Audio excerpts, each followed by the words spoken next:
Chapter 450. The development of technology had pushed the technology of crime forward. In the past, people had to slash with knives, stab with swords, strangle with ropes, and poison in drinks. There had to be something in contact with the human body. Right now, the criminals were thousands of miles away, and it was possible for them to carry out a large-scale massacre.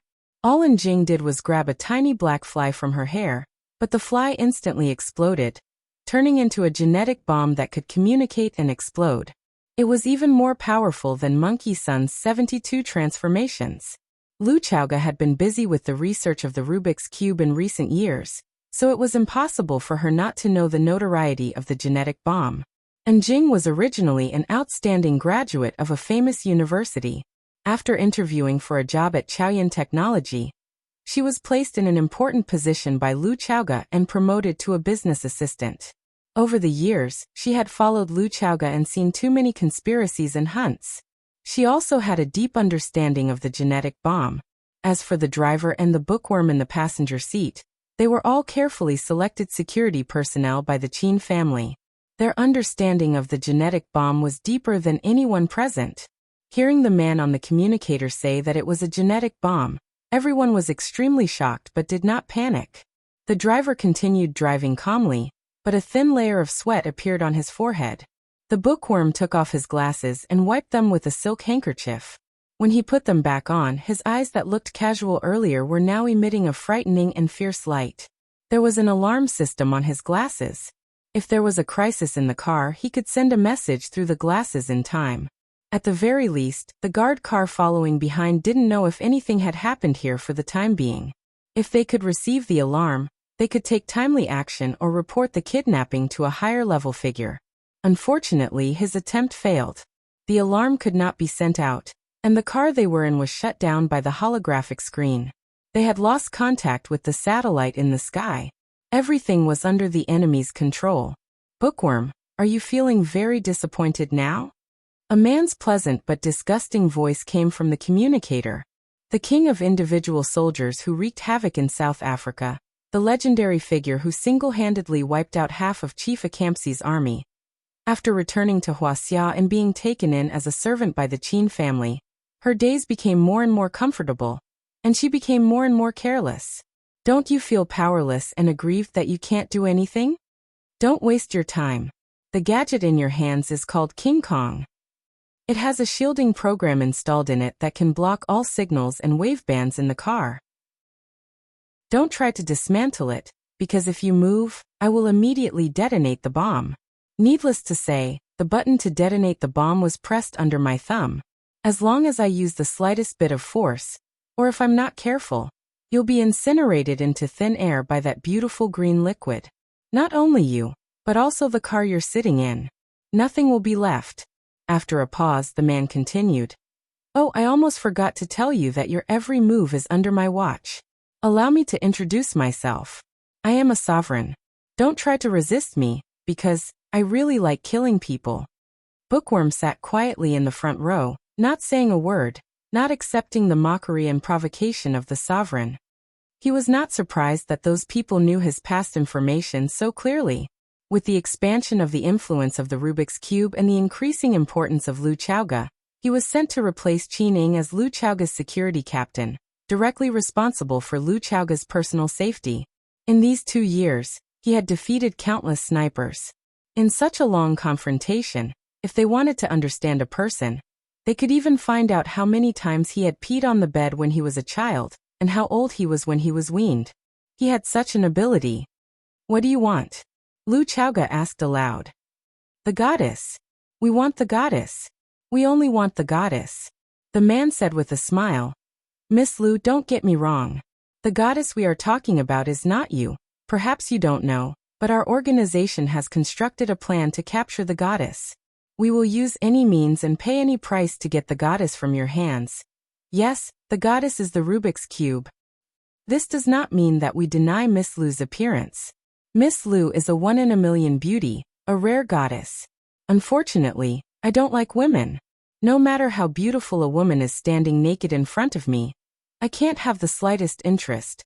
We are more interested in the Rubik's Cube goddess. As long as we have her, Our children and grandchildren will not have to worry about food and clothing, and can even become the master of this world. Miss Lu, I don't think you will let us down, right? No. Lu Chaoga's voice was crisp. What a woman with character. If I were a man, I think I would fall in love with you. The man's voice came from the intercom. But what are you going to do? Your life is in my hands now. As long as I use a little force, such a beautiful body will be blown to pieces. How regrettable is that? Even if I am not a man, I will feel sorry for those who are secretly fascinated by you. The Rubik's Cube Goddess. This is the code name they gave you. You must like it very much, right?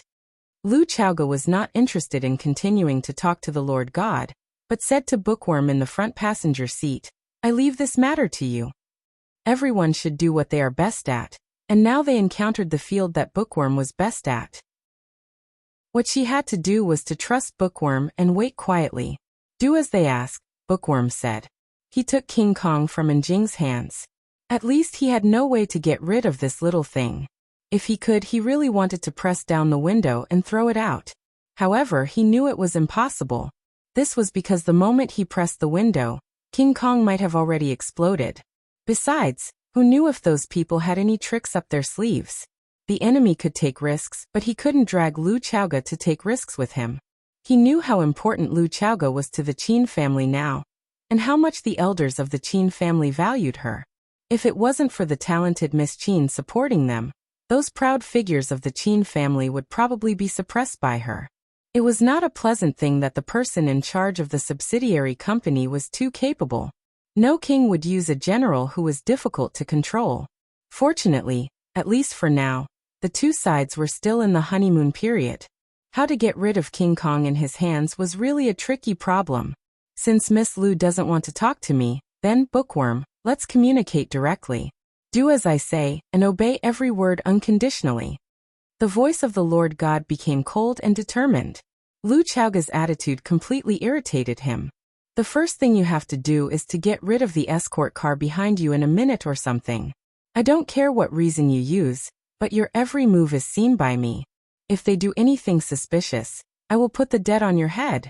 Don't forget, I like to kill people, and I like to kill beautiful women even more. They exist in this world. It's really annoying. The Bookworm didn't waste this precious time, and motioned the driver to turn the car to the fast lane on the innermost side of the main road. Slow down the speed, and then turn left quickly when the red light is about to shine. When the guard car behind wanted to follow, a large number of cars had already rushed over from the left and right sides, blocking them in place and making them unable to move. Beautiful. The Lord God praised. The second thing is to drive into the Seaview lane, and go in the direction of the Seaview platform. Without the Bookworm's explanation, the driver had driven into the Seaview lane. The Seaview lane was the main lane to enter the seaport. There was a lot of traffic. A car squeezed in the middle would soon be surrounded by a long line of cars. The front and back were impenetrable, and it was difficult to escape. The guard team lost contact, and there was no external force to rely on. The car was trapped in the middle of the traffic, and the hope of self-help was slim. Now the situation was even more critical. The sweat on the driver's forehead was getting denser, and the blood in the Bookworm's eyes was getting stronger and stronger. His eyes were looking at the surrounding environment sharply, looking for possible opportunities to break through. And Jing was just like her name. She sat beside Lu Chaoga as usual. She didn't speak or scream. She was no different from usual. But her right hand kept waving a button under the seat. It was the alarm device of the car's security system. Even if she knew that the chance of success was very small, but what if the headquarters received their message? Lu Chaoga was very comfortable. First, she lay on the seat and listened to the light music in the car for a while. Finally, she was a little bored, and simply pulled out a fashion magazine from the back of the seat to read to kill time. She had fantasized about such a result countless times. She knew that there would be such a day after all. As long as the Rubik's Cube was in her hands, those people would not give up. She could escape a hunt. She could escape 10 traps, but could she escape 100 ambushes? Whether she was there or not, the Rubik's Cube must be there. Therefore, she simply refused the Lord God's request to take away the Rubik's Cube.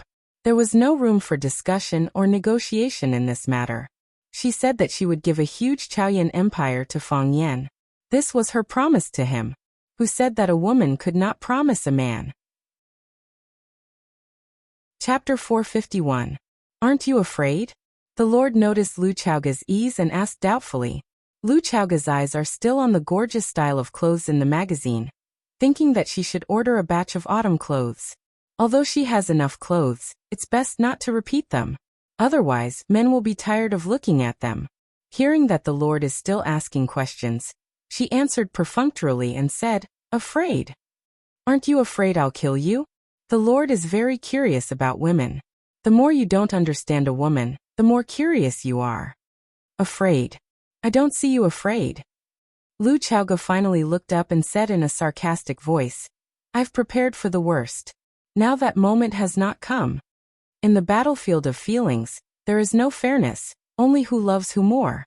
Lu Chaoga did not know what kind of feelings he had for Feng Yan. Was it familial love, adoration, attachment, or perhaps attachment? She has never thought about this topic, because for her it doesn't matter. She lost her parents when she was a child, and was an orphan living in the enemy's home. Her heart has long been hard, and her blood has long been cold. Later, the miraculous appearance of her aunt gave her a clear understanding of her family. Where there are relatives, there is home. Although her aunt was burned to such a horrible appearance, she is also her most precious and only relative. It is for this reason that she knows that her aunt is doing something crazy, and does not object to it. She understands her aunt, and understands how desperate and crazy it is to live and die. However, her aunt, who loves her the most, is also dead. If no one in the world loves you, then find someone you love. Fortunately, there is Feng Yan, the man who was betrayed by her, the man who blocked the knife for her, the man who pulled her out of the mud again and again. If there is still light in the world, it is the place where Feng Yan is. If there is warmth in the world, it is when they watch the fireworks under the same sky. Lu Chaoga's life was complicated yet simple, pitiful yet happy. The 3 years of rapid development of the Rubik's Cube were also the most dangerous years for Lu Chaoga's personal safety. Countless conspiracies, countless traps, countless fire pits, countless assassinations, countless poisons and drinks, but she had survived them all. She did not complain, and no one would listen to her. She had never thought of retreating. She had nowhere to retreat to. She had escaped too many times. She was lucky. This time she did not avoid it. That was her fate. Sometimes luck and fate were just a step apart. The Lord was silent for a long time. When everyone thought that he had disappeared or was busy with other things, his voice came again. He sighed and said, "You are the most amazing woman I have ever seen. I don't want to say thank you." When faced with a hostage who had kidnapped you, even if he praised you as the most beautiful woman in the world, you wouldn't have any good impression of him. Lu Chaoga's eyes had turned to the magazine again, and she had lost interest in talking to the Lord God. She just couldn't understand. How could there be such a long-winded kidnapper? Didn't he understand that talking too much leads to mistakes? The more you talk, the easier it is to expose your own information and give the opponent a chance to take advantage of it. Mr. Bookworm, oh, perhaps it is more appropriate to call you Mr. Tiger? Now, I need you to do a very important thing. You don't mind self-dormancy, do you? The voice of the Lord was teasing. You know your existence is a threat to us. We don't want to go to the devil's cave. You are still alive, and several young men can't get close. Thank you for your attention to me. The bookworm said coldly.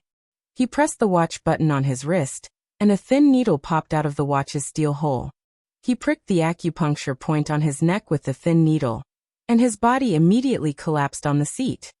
Thank you for your cooperation, the Lord God said to the unconscious bookworm. Turn left at the first intersection ahead. There is a big truck parked on the roadside.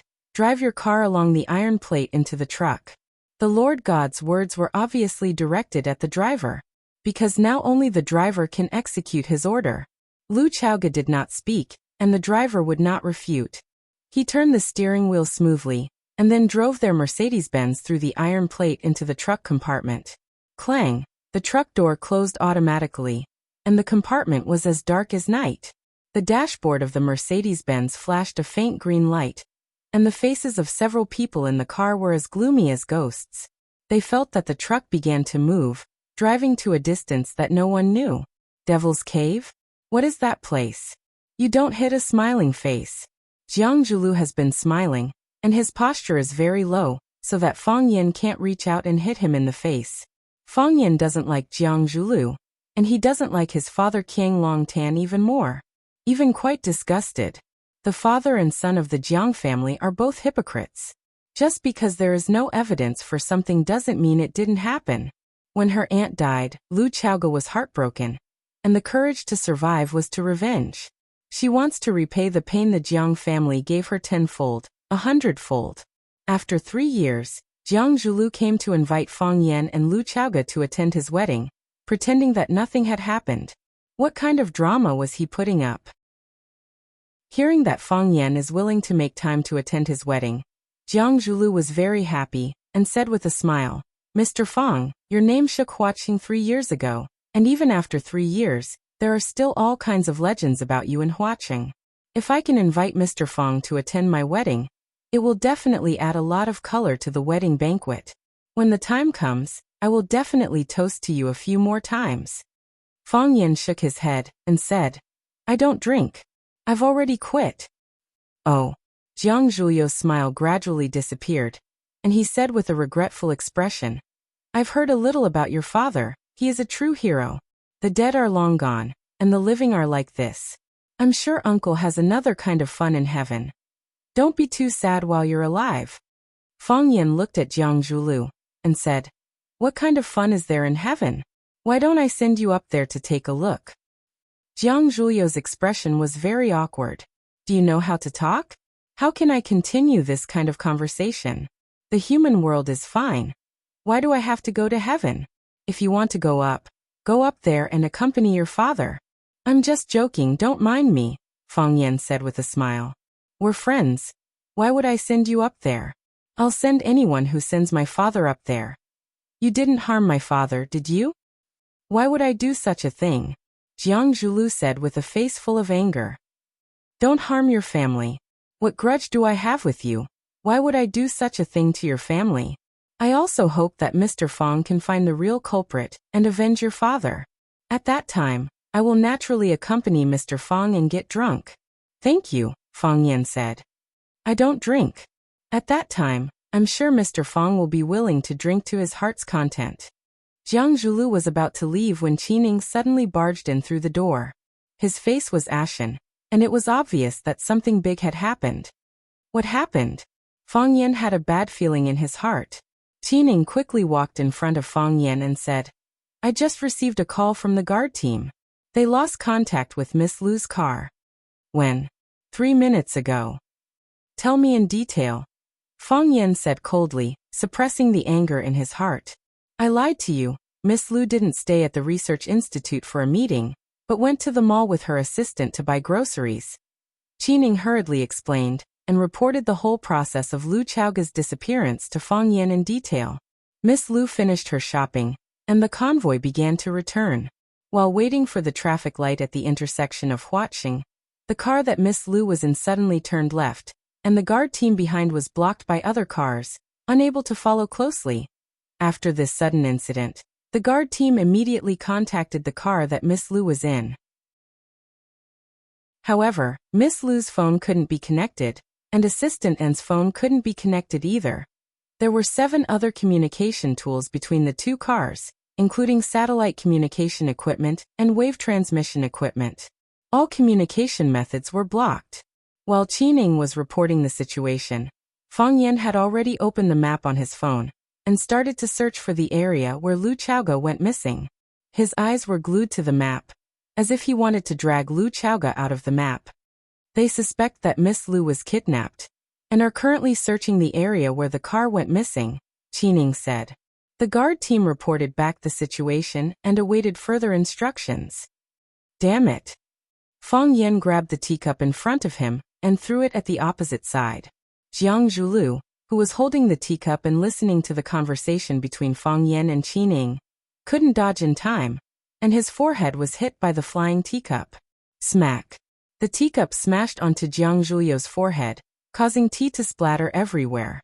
A few tea leaves stuck to his face in an unsightly manner. The refined and elegant Huaqing's 4 young masters looked miserable and battered at this moment. Even a clay Buddha had some vitality, and Jiang Zhuliu's ability to maintain his vitality was extremely good. However, when faced with the humiliation of having tea splattered on his face, it was hard for him to bear. Jiang Zhulu was furious. He jumped up from the sofa, wiped the tea off his face, and shouted at Fang Yan. "Are you crazy? What are you doing? I'm also very worried about Lu Chaoga's disappearance. But what does this have to do with me? What right do you have to throw a teacup at someone?" After flying into a rage, Fang Yan calmed down a little. He looked at Jiang Zhulu guiltily and said, "I'm sorry, I was too angry." Chapter 452. You're angry? Shouldn't I be? Can I hit someone just because I'm angry? Can I hit you just because I'm angry? Jiang Zhulu didn't believe Fang Yan's bullshit about hitting someone because he couldn't control his emotions. This guy didn't play by the rules, and he had been beaten up by him several times 3 years ago. Every little move he made had a deep meaning behind it, and he didn't realize it until the truth was revealed. Now he was hitting him with a glass. What was he trying to do with Lu Chaoga's disappearance? Jiang Zhuliu's hair stood on end, and a chill ran down his spine. His extreme wariness of Fang Yan made his anger disappear, and he calmed down as well. Fang Yan sat back down on the sofa and looked at Jiang Zhulu like a lone vulture. "I went back to Huaqing yesterday, and you came to give us an invitation today. And then Chaoga was kidnapped. Jiang Zhulu, how can I believe that you have nothing to do with this? It's a coincidence. It's all a coincidence," Jiang Zhulu said firmly. Jiang Zhulu said firmly. He didn't want to have anything to do with the kidnappers. "I feel bad that something like this happened in Chaoga. Chaoga is your lover, and she's also my family. I can promise you that I have nothing to do with this. If I had decided to kidnap Lu Chaoga today, would I have come to give you an invitation and let you humiliate me like this? That's hard to say." Fang Yan stared at Jiang Zhulu as if there was a flower on his face. "You and your father conspired to kill Chaoga's parents. But didn't you pretend to adopt her for so many years? Fang Yan, don't slander me. You need evidence. What evidence do you have to prove that we killed Lu Chaoga's parents? What evidence do you have to prove that I was the mastermind behind Lu Chaoga's kidnapping? If you keep trying to frame me, I don't mind suing you for slander. You won't get a lawyer." Fang Yan said calmly, "Because you know very well in your heart that if you sue me because of this matter, it will only cause a big uproar. Moreover, it will confirm the fact that you are the murderers of Lu Chaoga's parents. You will only desperately want to disassociate yourself from this matter." Jiang Zhulu glared fiercely at Fang Yan and said, "So, you saw that it was difficult for us to defend ourselves, so you wanted to pour this basin of dirty water on us, father and son? I won't wrongly accuse a good person," Fang Yan said. "But I won't let any bad person go either.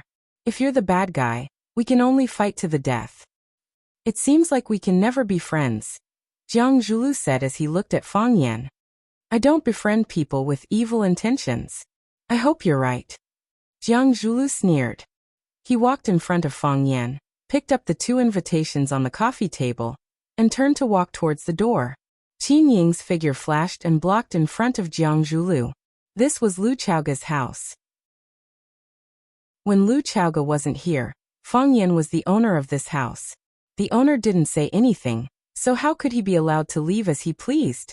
Moreover, Fang Yan said that the kidnapping incident was related to Jiang Zhulu. Was it related or not?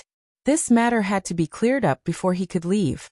Jiang Zhulu looked at Fang Yan and sneered, saying, "What? You want to keep me here? If the owner wants to keep me here, then I'll really be an unwelcome guest and not leave." Fang Yan looked at Qin Ying and said, "Tomorrow is someone else's big day. How can we detain the groom? Let him go. We still have to go to his wedding tomorrow." Qin Ying was full of doubts, but still listened to the order and moved to the side. "Although I know you'll definitely refuse, I still have to say this. I'm also very worried about Lu Chaoga's disappearance. If there's a need, you can give me a call. My Jiang family also has some connections, so we'll definitely do our best to search for Lu Chaoga's whereabouts." Jiang Zhuliu's voice was loud and clear as he said, Lu Chaoga has misunderstood my Jiang family, but my Jiang family will always treat her as a family member. Why should I refuse? Fang Yan asked. Go on, do your best to find her. When you find Lu Chaoga, I'll treat you to a drink. Jiang Zhulu took a deep look at Fang Yan and strode out of the villa. At the entrance of the villa's courtyard, a champagne-colored Bentley was parked. An old man in a well-ironed suit stood beside the car. When he saw Jiang Zhulu coming, he immediately opened the door of the Ki in a gentlemanly manner. Jiang Zhulu got into the back seat of the car, and the old man gently closed the door. After the old man sat down in the front passenger seat, the Bentley slowly drove out of the neighborhood. Young master, you've been wronged, the old man said softly as he handed over a white and soft silk handkerchief. When Jiang Zhulu went in, he had an extraordinary bearing, but when he came out he was extremely angry. It was obvious that the conversation inside wasn't very friendly. Jiang Zhulu took the silk handkerchief and wiped the water stains on his face and clothes. He said with a light smile, Fang Yan is a mad dog. He bites anyone he sees and he changes his attitude faster than flipping a page. He's just like that, and I've known him for a long time. He bears a grudge against you, young master, the old man said. Hatred is like a seed. The longer it lasts, the higher it grows. In the end, it will become a towering tree. He never thought of becoming friends with young master, so his words and actions are unrestrained.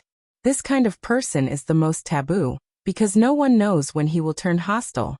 And when he turns hostile, he won't show any mercy. Let him be, Jiang Zhulu said. However, there's a piece of news that we should pay attention to. Lu Chaoga has disappeared. It's very likely that she's been kidnapped. Young master, do you have a suspect? No country can do without 3 types of people. Those with guns, those with pens, and there's also an idiot. Jiang Zhulu glanced at the Lu family's small building that was gradually getting further away and said, I really want to know which idiot is helping the people get rid of a pest. You'll find out eventually, the old man comforted him. When the time comes, young master will treat him to a drink. Longtu Clubhouse. This was a luxurious business clubhouse that Longtu Group had invested nearly 1 billion to build.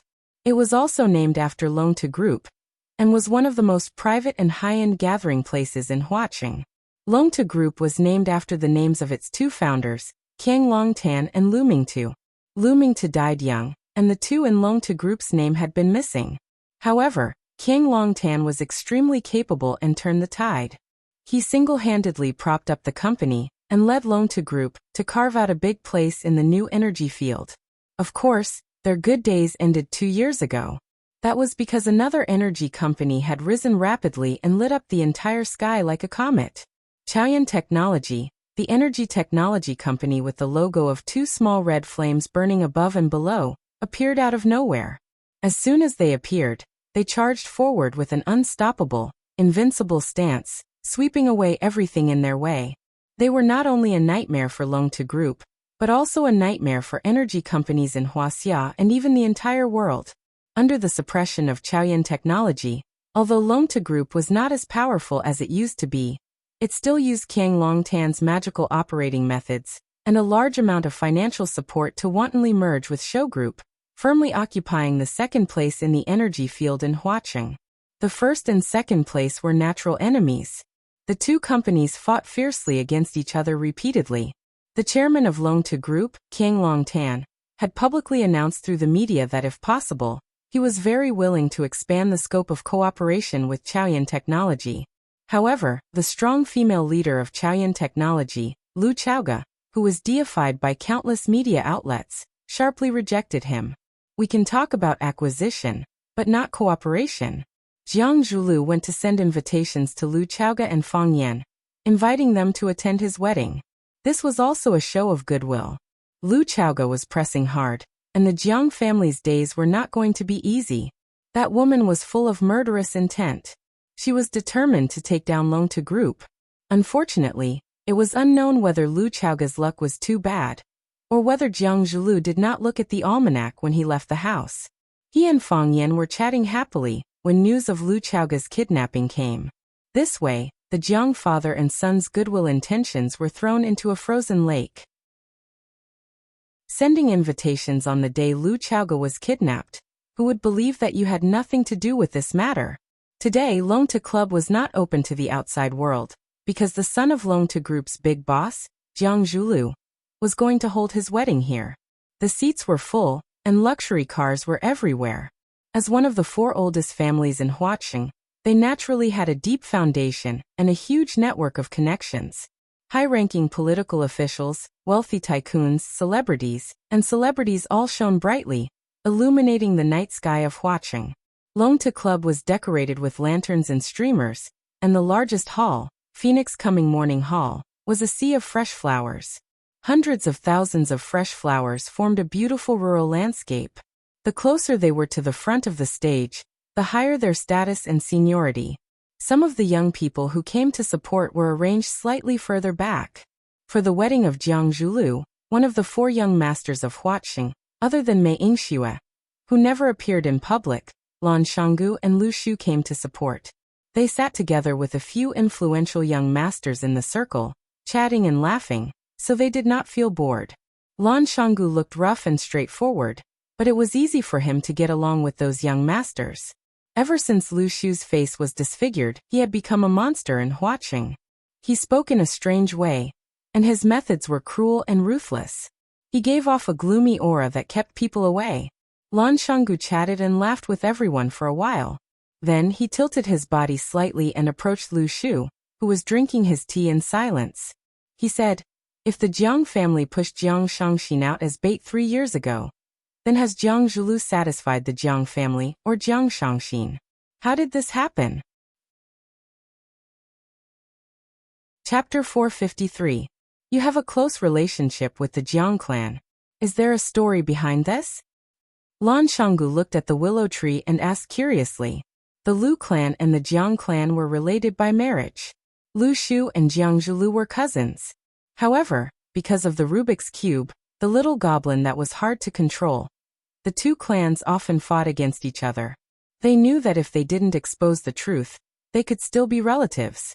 Therefore, even though Lu Shu was disfigured and the Jiang clan suffered heavy losses during the Rubik's Cube fight, the 2 clans were still on good terms, as if nothing had happened. If the Lu family had given the whereabouts of the real Rubik's Cube to the Jiang family, or directly used Lu Zhaoge's aunt to negotiate terms with the Jiang family, there wouldn't have been a life-and-death struggle between the 2 families.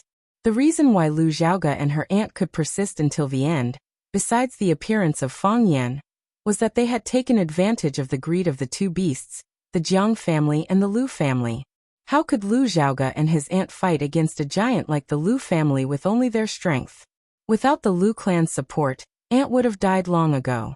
Lu Chaoge would have had no choice but to marry someone else. Of course, if it weren't for the Jiang family, the Lu family would have used all means possible to force Lu Zhaoge and her aunt to hand over the Rubik's Cube. Those 2 women were trying to walk a tightrope, and they actually succeeded in the end. In the end, the truth came out. The Lu clan knew they were tricked, and the Jiang clan knew they were tricked.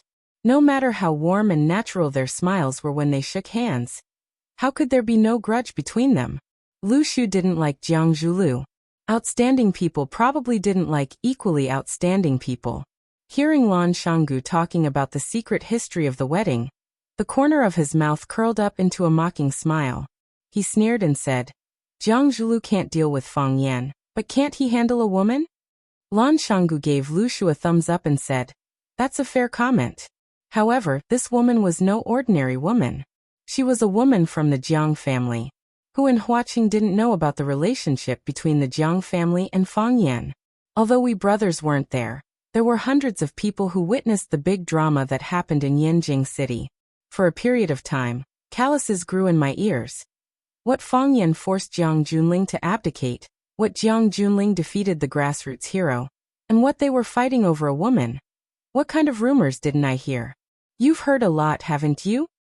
Lan Shanggu lowered his voice and whispered, "Jiang Zhulu has married a woman from the general family.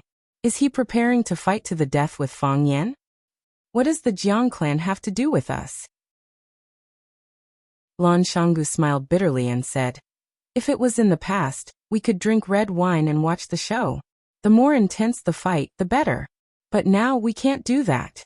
Both of us are partners of Chaoyan Technology and distributors of Chaoyan's products. Who does Chaoyan Technology belong to? On the surface, it seems to belong to Lu Chaoga, but in reality, it belongs to the Qin family. But what is the relationship between Qin families Lu Chaoga and Fang Yan?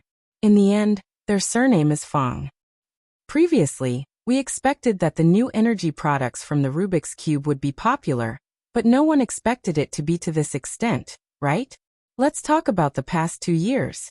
After the Lan and Lu family became the agents of Little Flame's products, how many percentage points did the family's annual profit increase?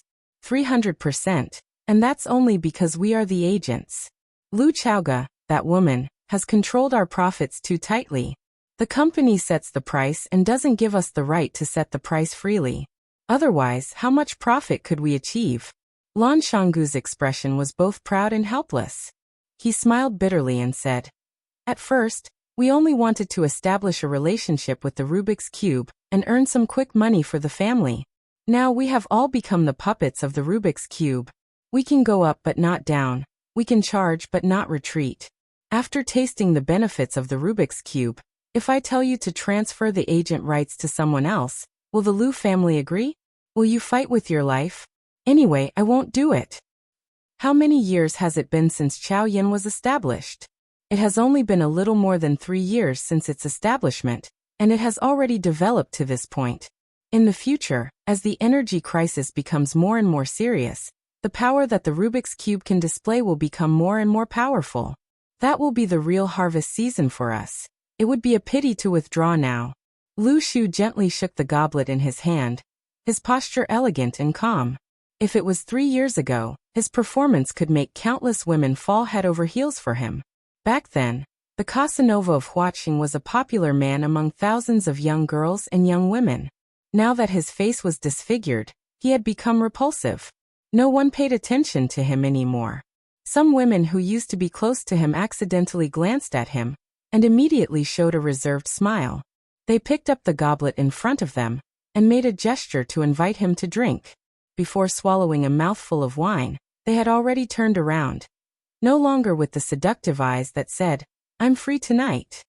Some women said that they liked his talent and inner qualities, but it was all nonsense. In the end, this was a world of face. You want to play with the Rubik's Cube, but the Rubik's Cube may not be willing to play with you. How did we sign the agency contract? Every 3 years. Now is the 2nd year, after next year. Zhao Yan wants to change agents. What can you and I do? Lu Shu said with a face full of disdain. Lan Shanggu laughed and said, "So, aren't I hugging Fang Yan's thigh? If he is willing to help us, Lu Chaoga won't even say a no." You didn't see the look in Lu Chaoga's eyes when she mentioned Fang Yan. "Io, what's so good about that kid?" "Whether he's good or not, I don't know." Lu Shu slowly sipped the red wine in his glass, maintaining his unique pace, which seemed a little out of place with the surrounding environment. But he definitely won't be bad to Lu Chaoga. A woman will fall in love with a bad man, but she will never fall in love with a man who treats her badly. Hit the nail on the head. As expected of the Casanova. Lan Shanggu praised. Lu Shu's sharp eyes swept over, and there was an unsuppressible hostility in those eyes. Lan Shanggu knew he said the wrong thing, and didn't take it to heart. Right now Lu Shu couldn't do anything to him, just like how he couldn't do anything to Lu Shu. They were 2 dogs, Chaoyan Technology's dogs, Lu Chaoga's dogs, or rather, Fang Yan's dogs. They found 3 agents to maintain a balanced development of the 3 legs of a tripod. They needed the Jiang family and the Lu family to fight and bite each other. This way, it would be easier for them to control, and it would be easier for them to make the market bigger and better. Of course, even if the Jiang family and the Lu family joined forces to fight with Chaoyan Technology for the right to speak, it wouldn't have any pressure on them, because they still had the Qin family's huge sales system to help them sell. No matter what, the Qin family wouldn't stand on their side. Unless the Qin family wanted to become the biggest shareholder of Chaoyan, and join forces with the Jiang family and the Lu family to force Lu Chaoga to abdicate. Was that possible? Thinking about it, they were a bit expectant. However, Lan Shanggu and Lu Shu both knew that there was a 99% chance that this would happen. Why would the Qin family give up on Lu Chaoga, who was easy to control and suppress, and choose Lan Shanggu and Lu Shu, a huge family with a lot of resources? Everyone understood the logic of not being able to get rid of a big family. "Don't joke with me," Lu Shu said with a gloomy voice. "Because that would make me feel like a joke." Lan Shanggu patted Lu Shu's shoulder and said, "Brother, you misunderstood me. It was just a slip of the tongue. I really wanted to praise you in my heart." Lu Shu looked at Lan Shanggu and said, "Although we really want to get the long-term agent of Chaoyan technology, our two families also need to maintain our dignity and independence. If we always put down our pride and bow, not only will they look down on us, even we will look down on ourselves." "What do you mean?" "Close cooperation," Lu Shu said. "Keep a distance." "That makes sense," Lan Shanggu laughed and said. "Will Lu Chaoga and Fang Yin come to Jiang Zhuliu's wedding?" "It would be a slap in the face if he came, but it would be a slap in the face if he didn't come. The Jiang father and son are in a difficult position." Lu Shu lowered his head and drank his wine, not answering Lan Shanggu's question. Lan Shanggu felt bored and turned around to flirt with a young beauty beside him. On the tea stage surrounded by flowers, the lights shone brightly. In the warm and joyful wedding march, a couple walked out hand in hand. The applause below the stage was thunderous. Jiang Zhulu was dressed in a black suit, looking very handsome. He covered Shangxin's face with a white veil, looking extremely beautiful. When this beautiful couple walked out, everyone felt that they were a perfect match. After the MC finished his speech, it was the newlyweds' parents' turn to speak on stage. Qiang Longtan had a strong aura, but he only said the usual words of wishing his daughter a happy life after marriage. The representative of the Jiang family was Jiang Shangxin's mother, Li Yun. She was a charming young woman. Her daughter had already married someone else, but she seemed to have gone back in time and did not age. "Even though we are holding a Chinese-style wedding today, I am a devout believer. I would like to use the Western wedding etiquette to ask this couple a question in front of all the guests and their relatives. Shangxin, are you willing to marry this man to become your husband? Love him, take care of him, respect him, accept him, and be faithful to him until the end of your life, regardless of sickness or health, or any other reason." Li Yin was very emotional. Tears welled up in her eyes when she thought about how she was about to marry her precious daughter off. "I am willing," Jiang Shangxin replied in a sweet voice. "Zhulu, are you willing to marry this woman to be your wife? Love her, take care of her, respect her, accept her, and make her the happiest woman in the world, regardless of sickness or health, or any other reason?" "I am willing," Jiang Zhulu replied in a determined voice. "I am not willing." At the same time, a low voice sounded at the entrance of the banquet hall. Chapter 454. I don't want to. These 4 words were like a clap of thunder that pierced through everyone's ears. It was like a bolt of lightning that pierced through everyone's field of vision. At such a sacred and blissful moment, wasn't someone purposely causing trouble by shouting, "I don't want to," in such an ear-piercing voice? There was an uproar, and everyone turned around to search for the source of the voice. It wasn't a child's careless words, nor was it a mischievous prank from a mischievous person. Someone was really opposing this marriage. Could it be Jiang Zhuliu's lover? Apart from such a relationship, who else would stand up to oppose someone else's marriage? However, the person who shouted was obviously a man. Or was Jiang Zhulu a double? Or was this man here to disrupt the wedding because of Jiang Shangxin? Li Yin looked at her daughter worriedly.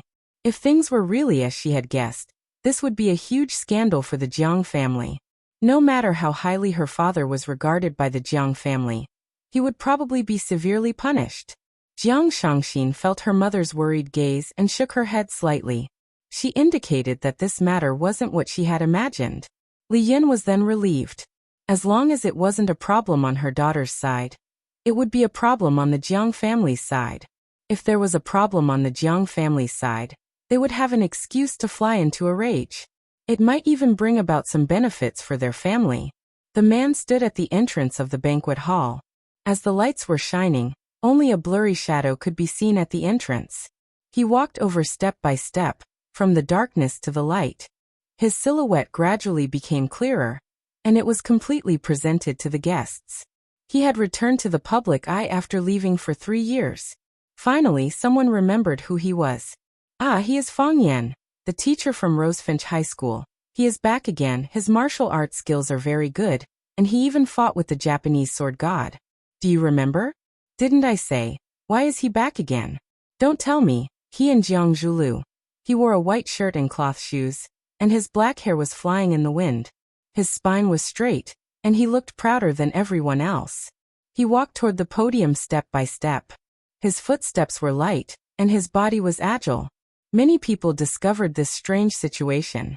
They realized that watching a man walk was a very pleasing thing to the eyes. Women were not the only ones who thought this way. Even men felt that he was walking a beautiful path. He walked in an imposing manner, and was as elegant as an immortal. Fang Yan stood below the stage, his handsome face slightly raised. He looked at the newlyweds and their parents standing on the stage and said firmly, I don't agree. He said again, I don't agree. Jiang Zhulio's expression was extremely ugly as he forcefully suppressed the anger in his heart. He stared at Fang Yan and said, Fang Yan, if you're here to bless and drink, I'll warmly welcome you. I'll definitely accompany you for a few drinks later. Let's not go home until we're drunk.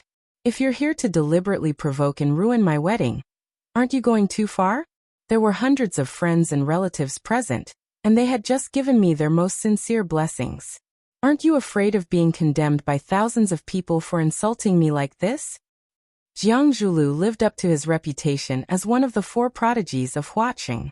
Even though he was on the verge of exploding, his words were clear and logical. He naturally placed himself on the weaker side, winning the sympathy of everyone present. Moreover, he said that hundreds of guests had come to give him their blessings, but only Fang Yan was here to provoke and ruin his wedding. With one sentence, he pushed Fang Yan to the opposite side of all the guests present. Qiang Long Tan had been through a lot, and the change in front of him could not shake his mind. He sighed softly and looked at Fang Yan and said, You're so young, but why are you so vicious? With your actions, it's my Jiang family and my son Zhulu who will be insulted. But have you thought about it? Nearly 1,000 pairs of eyes are watching you. Your words and actions will definitely spread. When that happens, you'll be infamous. Who would dare to associate with you, Fang Yan? Who would be willing to be friends with you, Fang Yan? I know that because of what happened to Chaoga, you and Zhulu had some conflicts in the past. But now, you and Chaoga are living together, and Zhulu has a girl he likes. Now he's going to hold her hand and walk down the aisle. Let bygones be bygones, and a smile will wipe away all enmity. It'll be a good story if it gets out. It's inevitable that young people are hot-blooded. We can understand and accept it. But you've done something like this on a day like this. That's already crossed the bottom line of what we can bear. Do you really have to push our Jiang family to the brink of destruction? Fang Yan, stop. Don't walk your own path into a dead end. Qiang Long Tan was even more shrewd and ruthless. He kept saying that he was doing this for the good of the young, but he kept putting one evil label after another on Fang Yan's head. Each of his words led the guests below the stage to think, could a fellow like Fang Yan become a comrade who would fight and retreat together with him? Fang Yan already knew what kind of people the Jiang father and son were. Even a smart woman like Lu Chaoga had been deceived by them for so many years. Even if he wanted to bicker with them, he wouldn't have much of an advantage. His eyes were cold as he looked at Qiang Long Tan and Jiang Zhulu. He said in a low voice, I didn't intend to ruin their wedding, even though I really don't like them. Whoosh, a clamor rose from the ground. Wasn't this guy being too straightforward? Even if he really thought that way, there was no need to say it out loud in front of others. Wasn't this a public slap in the face? But this kind of feeling was really refreshing. It could be seen from the ashen complexion of Jiang Longtan and Jiang Zhulu, as well as their twitching brows. Fang Yan held out his hand to Qiang Longtan and said, Give me Lu Chaoga, I'll turn around and leave.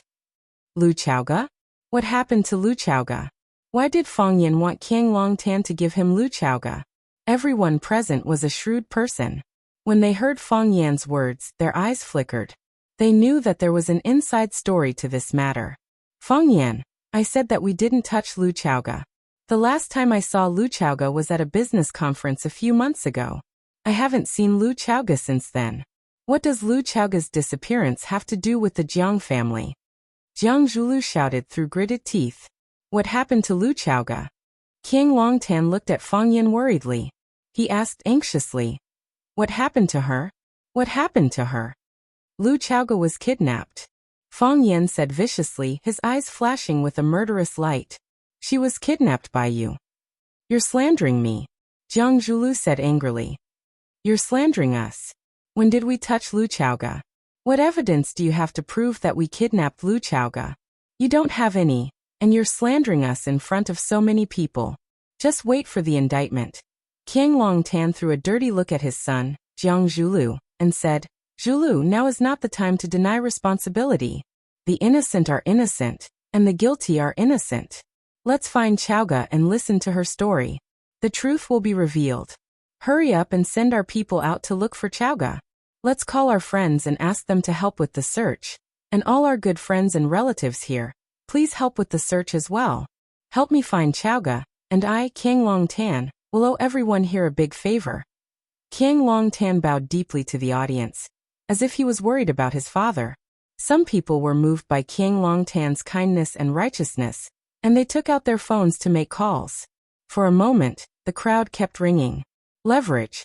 This was what it meant to be a master of leverage. No matter how dangerous the situation was, no matter how big the crisis, they could always find a fulcrum and successfully leverage it to lead things in the direction they wanted. From now on, King Longtan's image would be magnified in many people's hearts. He would become a good father who would let bygones be bygones and be the first to save his daughter when she was in danger. King Longtan turned to Fang Yan and said, Fang Yan, tell us what's going on with Chaoga. When did she go missing? Did you call the police? What did the police say? Who's in charge of the case? I'll call the person in charge. It'd be best if someone can come here and explain the situation. King Longtan had put aside his personal grudges and vendettas. All he wanted was to find his daughter, Lu Chaoga. How am I going to explain it to Mingtu and his wife if anything happens to her? King Longtan said with teary eyes. The old man was definitely an experienced actor. His acting skills were so good that he was able to get into character in no time. It had to be said that Fang Yan had made full preparations before coming here. However, after Jiang Longtan had created such a sensational drama, the rhythm had already been disrupted by him. The public opinion had already begun to spread in a direction that was not favorable to him. Once it exploded, it would be out of control. King Longtan, stop putting on this hypocritical show. Don't you feel disgusted? Even if you don't, we all feel disgusted. In order to annex Long to group, you killed Chaoga's parents. Chaoga and you are irreconcilable enemies. Fang Yan was trembling with anger. Later, you found out that the Rubik's Cube technology was still in Chaoga's hands. You sent people to kill her several times. Some time ago, Chaoga received a secret report saying that you recruited killers from abroad to plan a kidnapping. But because Chaoyan Group has been developing rapidly in recent years and has been suppressing Long to Group, and because you still haven't given up on the Rubik's Cube technology, who didn't know how to act to gain sympathy? Who didn't know how to make up a story? Half of it was true and half of it was false. Let the audience speculate on their own. Whether it was King Longtan, Jiang Zhulu, or Fang Yan, a group of talented actors gathered together to show off their acting skills. Each of them had a chance to win an Oscar. Chapter 455.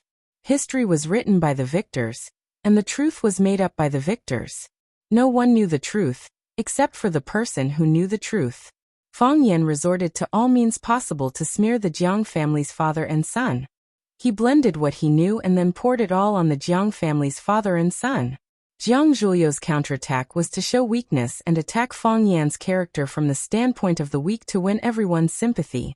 King Longtan's response was selflessness and love. He made himself into a great father who could bear any humiliation and grievances for the safety of his children. He didn't speak the truth, didn't present evidence, and didn't respond to Fang Yan's attack. However, this was the best way to respond. Each of them used their unique skills, and the hundreds of guests were dazzled and couldn't tell the truth from the lies. It was easy for humans to believe in what they saw and what they heard. However, what they saw and what they heard must be true. Now that Fang Yan jumped out and angrily accused the Jiang father and son, it naturally gave people the impression that the Jiang father and son had stabbed them in the back. At least there were suspicions in this regard. If they didn't stab them in the back, how could Fang Yan come over on the day of the Jiang family's wedding to ask for them? Hearing Fang Yan slander him for murdering his friend and his wife for money, King Longtan's face turned angry. He glared at Fang Yan fiercely and shouted, "Ignorant boy, who ordered you to come here to frame me? I, King Longtan, have always been upright, and I've never done anything like what you've said. If I say even half a word of falsehood, let me be struck by lightning and die a horrible death. Mingtu and his wife are my close friends and also my right-hand men in my business. I often think that if the two of them were still alive, what level would Longtu Group have reached by now? Is it number 1 in Wuxia? Or is it number 1 in the world?" With a sad and regretful expression, King Longtan said, "It's a pity that the heavens are jealous of the talented. Mingtu had passed away early, so he had passed all the work to me. My management ability was inferior to his, and my research ability was like the difference between a firefly and moonlight. But I can't slack off. I can only do my best to move forward. I'm also very sad that Mingtu is gone. But he's gone. What can I do? I took his only daughter, Chaoga, to the Jiang family and treated her like my own daughter. I loved her more than Zhu, and I doted on her more than Zhu. Everyone here. When have you ever heard of us mistreating Chaoga? Have any of you ever heard of our family treating Chaoga unfairly or wrongly? She said she wants to study abroad, and I support her. I support you 100%. The only thing we argued about was that she wanted to go to the country where her parents were killed. I wouldn't let her go no matter what. It was too dangerous and chaotic there. She wants to study education, and I think it's a good idea. It's a great thing for a girl to teach and educate others. I know Chaoga is smart, and I really hope that she can help me in the company after she graduates. But I respect any choice she makes." King Longtan looked like an old man who had been forced into a corner by evil forces. He looked at the bride, Jiang Shangxin, with an apologetic expression on his face and said, "Yes, there's one thing that the Jiang family did not do right. It's not a secret, and I'm not afraid to say it in front of Shangxin and their relatives and friends. Zhu and Chaoga have grown up under our watch. The more we look at them, the more we like them, and we hope that they can become a couple. In that case, won't our family be even closer? If they have another child, what a happy family that will be." I tried a few times and found out that Chaoga has no interest in Zhu, so I gave up on the idea. Zhu's mother spoils him too much, and she wanted to make this a success, so she put in a lot of effort. This is the opposite of Chaoga's original intention, and the Jiang family has let her down. Later on, Chaoga fell in love with a guy outside. She listened to slanderous rumors and argued that she wanted to split from us and take back her parents' shares. We were willing to give her the shares because they were left to her by her parents, and we wouldn't take advantage of her. But we can't split from the family. The new energy industry has been developing rapidly in the past few years, and everyone is trying to make it bigger and stronger. Why did we split a large company into two? What was that for? If we split it, what advantage would we have to compete with others? After listening to King Longtan's confession, there was a lot of discussion below the stage. That's right. I know about this too, and there was a huge argument at the time. Only someone crazy would split Longtu into two. If Longtu hadn't gone through all those things, it would definitely be developing even more fiercely now. Lu Chaoga is such a heartless woman. She was so easily fooled by that pretty boy outside that she wasted her good looks. Jiang Longtan fiercely looked at Fang Yan, as if he was going to fight him to the death. He said, "If she wants the shares, I'll give them to her. If she wants to split from the family, I'll split from her. Children are all grown up and have their own ideas. As parents, we can only do our best to support them, and if we can't, we'll have to forgive them. Fang Yan, tell me, who got the shares Lu Chaoga took with her? Who benefited the most from her Rubik's Cube technology? If I remember correctly, you're the third largest shareholder of Chaoyan Technology, aren't you? Fang Yan, you're just a gigolo. You're just a little Miss Rosefinch who became a billionaire because of Lu Chaoga. Chaoga was so nice to you, and she gave you her whole heart. Is this how you treat her? She's missing, she's been kidnapped, and we don't even know if she's alive or dead. Instead of trying to find someone to get her back, you're here to pester me? What's in it for you? If it makes you feel better. Jiang Longtan suddenly jumped down from the stage and rushed in front of Fang Yan. Like an angry rooster, he patted his chest and said to Fang Yan, "If you feel comfortable doing this, then punch me a few times, kick me a few times. As long as it can make you happy and vent your anger, then please help me find my daughter Lu Xiaoga. She's too pitiful to be alone outside." King Longtan was like a crazy father who had lost his mind. He had lost his usual gentleness and composure. He didn't care about dignity or face, and he didn't hesitate to let Fang Yan punch and kick him. Some people fought with their lives, while others fought with their power. Jiang Longtan had thrown caution to the wind at the most crucial moment, and fought with his power. Therefore, he had taken control of the entire situation and gained the upper hand. No one would think that King Longtan had lost his composure, because he was a father who had abandoned everything for his daughter. He was a father worthy of admiration and love. As a result, not only was Fang Yan hated by everyone present, but Lu Chaoga was also condemned as a disloyal and unfilial son.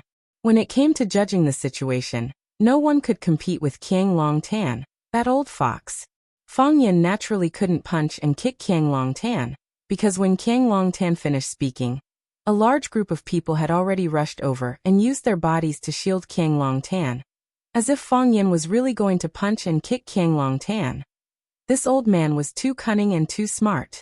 While he was doing this, he had already calculated the reactions of the surrounding onlookers. Fang Yan looked coldly at King Longtan's exquisite performance, and said in a steady and firm voice, "Don't take advantage of your seniority to play this kind of ridiculing trick. Hand Lu Chaoga to me, and I'll leave with her immediately. Otherwise, don't even think about continuing with today's wedding." Fang Yan swept a glance at Jiang Zhulu and Jiang Shangxin, the newlyweds, and said, "You guys kidnapped my woman, so I won't let you guys live happily ever after." Seeing that a group of men in black, who were in charge of security, had received Jiang Zhulio's order to come over and arrest them, Fang Yan said with an indifferent expression, "I can't win against you guys with words or acting, but I can win against you guys in a fight. Why don't you guys give it a try?" The moment he said this, the crowd quietened down instantly. The men in black who were running toward him also stopped in their tracks, and they looked at Fang Yan, who was standing at the same spot and looking at them with a look of disdain. Was this guy really not a lunatic? They had seen arrogant people before, but they had never seen someone as arrogant as him. There were hundreds of guests present, and in addition to the service and security personnel, there were more than 1,000 people in the entire Longtu Club. Why did he have the courage to say something so stupid like he was the best in martial arts? If an expert were to stand out and beat him up, wouldn't he be so embarrassed? King Longtan felt very aggrieved. The aura that he had painstakingly built up had been destroyed by these idiotic bodyguards just like that. Even if he couldn't win, he still had to go up and fight. There were still the police if he was injured. The police would only be able to charge him with intentional assault if they were injured. Of course, standing in his position, it wasn't very appropriate for him to get someone to go up and fight with Fang Yan at this point in time. Thus, he waved his hands to dismiss the bodyguards in black. He looked at Fang Yan and said, "I know that you, Fang Yan, are very skilled, and even if all of us here were to join forces, we wouldn't be a match for you. I didn't kidnap Lu Chaoga, and it's impossible for me to kidnap Lu Chaoga either. Otherwise, you can beat the entire Jiang family to the ground and search for them yourself. Or you can help me find Lu Chaoga. No matter what, don't stand here and waste time." "I won't waste my time, and I won't waste my time saving people," Fang Yan said loudly. "I have evidence to prove that the Jiang family kidnapped Lu Chaoga." Chapter 456. A stone stirred up 1,000 ripples. Fang Yan's shout of "I have evidence" made the atmosphere reach a new climax once again. This climax was hidden and buried. It was like a volcano in the deep sea. No matter how intense the eruption was, there were only a few ripples on the surface of the water. Everyone looked at each other with deep meaning in their eyes, but they didn't exchange any words. At such a sensitive moment, no one was willing to let others get hold of their weakness, or show their excessive enthusiasm over some small details. It was a taboo and etiquette for these reputable people. Fang Yan didn't come to the Jiang family without any evidence, but he had solid evidence.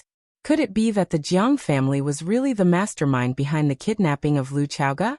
What evidence did he have to prove that the Jiang family was involved in, or directly plotting the kidnapping of Lu Chaoga?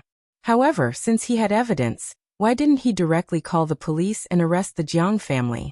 Everyone was waiting quietly, and many were secretly looking forward to it. If Fang Yan really threw out some strong evidence, the Jiang father and son would be completely thrown into the abyss today, never to rise again. Jiang Zhulu clenched his fists and shouted, "Fang Yan, do you think my Jiang family has no one?" The matter was obviously not done by the Jiang family. What evidence did he have? What evidence could he have? Even if he had evidence, it would be a frame-up. Fang Yan didn't yield an inch and pressed forward step by step, really forcing Qiang Longtan and Jiang Zhulu. This was Jiang Zhulio's wedding. The bigger the matter was, the more chaotic the scene would be, and the more embarrassed the Jiang family would be. If the matter of today's wedding were to be spread out, would the Jiang family still have the face to see others in the future? This Fang Yan's mind was too vicious, and he was too good at choosing the right time. The best way was to keep the peace and end it here. However, this was obviously not what Fang Yan wanted to see. Jiang Longtan's sharp eyes were like needles that pierced Fang Yan. His voice was calm and dignified as he said, "I just thought that you're a junior. This junior's way of doing things is a bit out of line, but there's still a reason that can be forgiven. Now I think you are a vicious beast that eats people without spitting out the bones. Fang Yan, you're forcing the Jiang family into a corner. Fang Yan, I know you hate our Jiang family. I know you want to destroy our Jiang family. Since you're here today, it seems that you've made sufficient preparations. Since you insist on doing this, I am not in a position to stop you. You say you have evidence, then show me your evidence. If you can't produce any evidence, I, Qiang Longtan, will kill myself on your body today. The Jiangs are all businessmen, but they are also hot-blooded." A tall, thin, and gentlemanly middle-aged man walked over. He looked at Fang Yan with an unfriendly gaze and said, "This is the first time we've met, but I've heard of your name for a long time. Every time there's something related to you, you're the one who messes with others." Fang Yan didn't like hearing this. He coldly glanced at the middle-aged man and said, "I'm very interested in every time you talk about something related to me. What are those things? You must not remember, right? 3 years ago, the Maple Leaf Club held a charity auction in Yanjing City. It was also you who messed with others and almost caused the auction to be cancelled." The middle-aged man said aloud, "It's the same this time. This is a wedding, the most sacred and happiest moment for a couple of families. You jumped out and made a scene. Your words were vicious, your means were cruel, and you forced and humiliated people to death. Aren't you afraid of retribution?" Fang Yan sneered and said, "I'm sorry, but I still remember what you said. 3 years ago, when I returned to Yanjing for the festival, I heard that the music addict was going to perform at a gathering with my friends. I shamelessly asked someone to help me bring her into the Maple Leaf Club. I didn't expect that there would be people who didn't like us. They just scolded us a little and endured it. Who asked you to be the young masters of a famous family? We're just poor children from a small family. But you still want to step on us and never be able to rise again. We can't bear it anymore. So what if you're rich? You can bully people just because you're rich? 3 years ago, I retaliated after being bullied. 3 years later, it's still the same. If people don't offend me, I won't offend them. If people offend me, I won't let them off easily. Return Lu Chaoga to me. I'll turn around and leave. Your wedding can continue. Otherwise, I'll fight you to the death. You're twisting words and forcing logic." The middle-aged man sneered. "Didn't you say that you have evidence to prove that the Jiang family is the mastermind behind the kidnapping of Lu Chaoga? Then show us your evidence. If you don't have any evidence, the Jiang family will demand justice from you." Jiang Fengxing was a direct descendant of the Jiang family. He was highly respected in the Jiang family, because of his outstanding ability. Some of the important investments of the Jiang family required his approval. He was also Jiang Shangxin's father. This time, he represented the Jiang family to attend his daughter and Jiang Zhuliu's wedding. Naturally, he hated Fang Yan in every way for such a thing to happen during the wedding. His words on behalf of the Jiang family naturally had the power to make people take him seriously. Sure enough, the way some people looked at Fang Yan changed when they heard Jiang Fengxing mention the Jiang family's name. Everyone had heard that Fang Yan didn't have a harmonious relationship with the Jiang family. However, today, an important figure from the Jiang family stood out to warn Fang Yan. The meaning behind it was different. "Don't threaten me," Fang Yan said calmly. "Jiang Junling did something like this in the past. I slapped him back. You're the same." "What a good slap back." "I, Jiang Fengxing, will stand here and see how you're going to stir up trouble." Jiang Fengxing's face was as dark as the bottom of a pot. His wife Li Yun quickly walked over and comforted him. She advised him not to get angry. "Where's the evidence?" Qiang Longtan stared at Fang Yan and shouted. "Fang Yan, where's the evidence you mentioned?" "Master, return Miss Lu to him." The old butler, who was standing beside him, said. Boom. It was like a volcano erupting on the ground. Lava suddenly filled the sky. Everyone could no longer remain calm. No one continued to stay silent. Heavens, the old butler of the Jiang family actually stood out to accuse the boss. Could it really be the Jiang family? It's hard to guard against a thief from the same family. The Jiang family father and son never thought that they would be defeated by their own family. Qiang Longtan's performance just now was really amazing. This old fox, he's really capable of anything. No one thought that the old butler of the Jiang family would stand out and accuse Jiang Longtan of asking him to release Lu Zhua. This knife was aimed straight at the heart. The pain was bone deep. Slap. Jiang Zhulu slapped the old butler's face. His eyes were bloodshot as he roared. "Old dog Lu, tell me clearly. Who do you think should release Lu Zhua?" The old butler's original name was Lu Tong. He was an old man who had followed Qiang Longtan to fight for the world. He was the person that Qiang Longtan trusted the most. He was also Jiang Longtan's brain and heart. Just like how every king had some dirty and evil things that needed someone to clean up. For example, the eunuchs and the imperial secret service in ancient times. Lu Tong was the confidant that Qiang Longtan had chosen to clean up these most private matters. It was also because of his recognition of Lu Tong that he entrusted the future hope of the Jiang family to him. Jiang Zhulu had deep feelings for Lu Tong. He had always called him Uncle Lu. He had never treated him as a servant. So, now that Lu Tong had stood out to stab the father and son, it was equivalent to betraying Jiang Zhulu emotionally. Even with Jiang Zhuliu's years of self-control, he couldn't bear to lash out in anger. Lu Tong's face was slapped, but he still stood in the same place. He looked like he was ready to be whipped. "Young master, I watched Miss Lu grow up. We're a family. There's really no need to be so ruthless." Jiang Zhulu was even more anxious and angry. He wanted to lash out again, but Qiang Longtan grabbed his arm. "Zhulu, stop," Qiang Longtan said in a hoarse voice. Jiang Zhulu didn't dare to go against his father's words. He glared at Lu Tong viciously. If there weren't so many people present, he would have beaten this dog slave to death. Qiang Longtan patted Lu Tong's shoulder and said, "I'm usually too busy with work, so I let you discipline Zhulu. He has feelings for you and has always treated you like family. That's why he's a little too emotional. As an elder, don't take it to heart. The child doesn't know any better." "Master, I'm not angry," Lu Tong said. His expression was calm, but he was clenching his fists tightly. He was currently suffering in his heart. No matter what the reason was, standing out to report his master was a betrayal in the eyes of everyone. From now on, no one would ever trust him again. "Zhulu doesn't treat you like an outsider. The Jiang family doesn't treat you like an outsider either. I even treat you like my best brother." Qiang Longtan's voice was hoarse, and he looked very emotional. "Master, your love for me is as heavy as a mountain. I'll never forget it," Lu Tong said with red eyes. "It's not easy for everyone to live.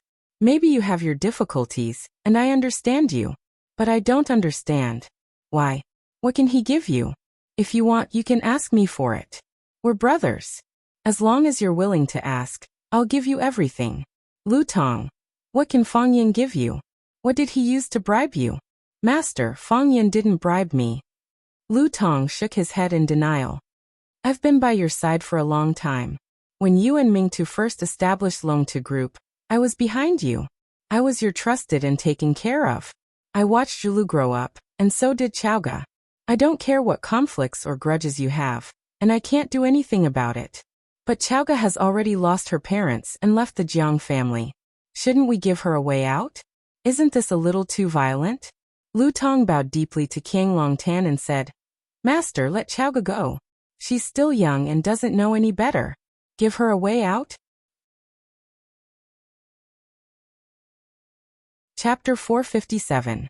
Lu Tong denied being bribed by Fang Yan, and insisted that it was King Longtan and his son who had kidnapped Lu Chaoga.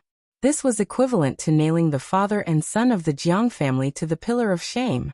If Lu Tong was someone else, there wouldn't be such an effect.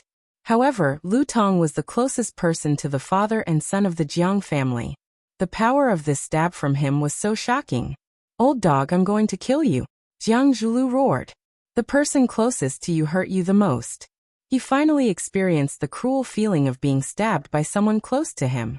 Once again, he impulsively rushed towards Lu Tong, but was stopped by Feng Xing, who was standing beside him. Jiang Fengxing was a smart man.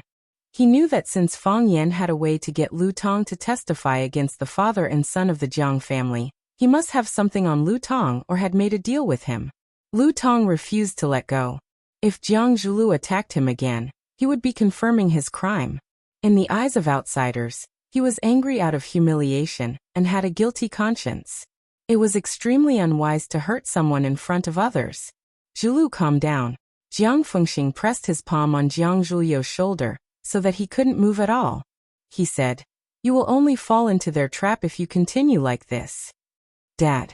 Jiang Zhulu shouted with reddened eyes, looking extremely aggrieved.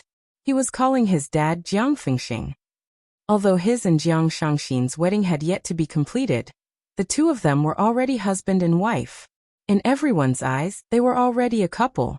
This wedding was just a formality. In the end, it wasn't completed and Fang Yan came over to ruin it. Now he had no choice but to consider a problem. Had their wedding already been completed? Or should they choose another day to hold it again? It's all right. Jiang Fengxing patted Jiang Zhulio's shoulder and said, Nothing will happen. He's just a clown. He can't hold up in public. Lu Tong, you're killing me. King Longtan gritted his teeth and said, Why is it like this between us brothers? Master, if you let Chaoga go, I'll kowtow to you to atone for my sins. She's an orphan, poor girl. Lu Tong clenched his fists and stared straight into King Longtan's eyes, saying stubbornly, Forget it. King Longtan weakly waved his hand and said, You have the ability to kill people's hearts, and you also have the ability to kill people. We father and son admit defeat. We don't have Lu Chaoga, and we can't release her. If you want to hit or scold, kill or call the police, it's up to you. There are so many people here today, and they are all very good witnesses. King Longtan did not refute, nor did he resist. He looked dejected and resigned to his fate. Dad. Jiang Zhulu was so anxious that his eyes were red. He shouted, We are innocent, why should we admit it? They don't have any evidence. What right do they have to slander us? Let Fang Yan and that treacherous old dog produce evidence. As long as they produce evidence, I will kowtow to them and admit my guilt. Otherwise, don't expect me to bow my head. Don't expect me to admit defeat. Young people tended to be aggressive, and aggressive people tended to be impulsive. Impulsive people could do anything. Jiang Zhulu didn't have the calm and elegant demeanor of the four young masters of Huaqing. He was like an enraged cheetah, growling and wanting to charge at his opponent again and again. Enough. King Longtan suddenly turned around and shouted at Jiang Zhulu. What do you want? What can you do? It was as if someone had poured a bucket of cold water on top of his head in a world of ice and snow. And Jiang Zhulu suddenly came to his senses. Yes, what did he want? What could he do? Explain? Even Uncle Lu, who was closest to him, was on Fang Yan's side and accused him and his son of being the kidnappers. How could he explain himself? Even if he had 10,000 mouths, he wouldn't be able to explain himself. Fight. Fight with who? Fang Yan? Didn't the willow tree try? Was he willing to become the second willow tree?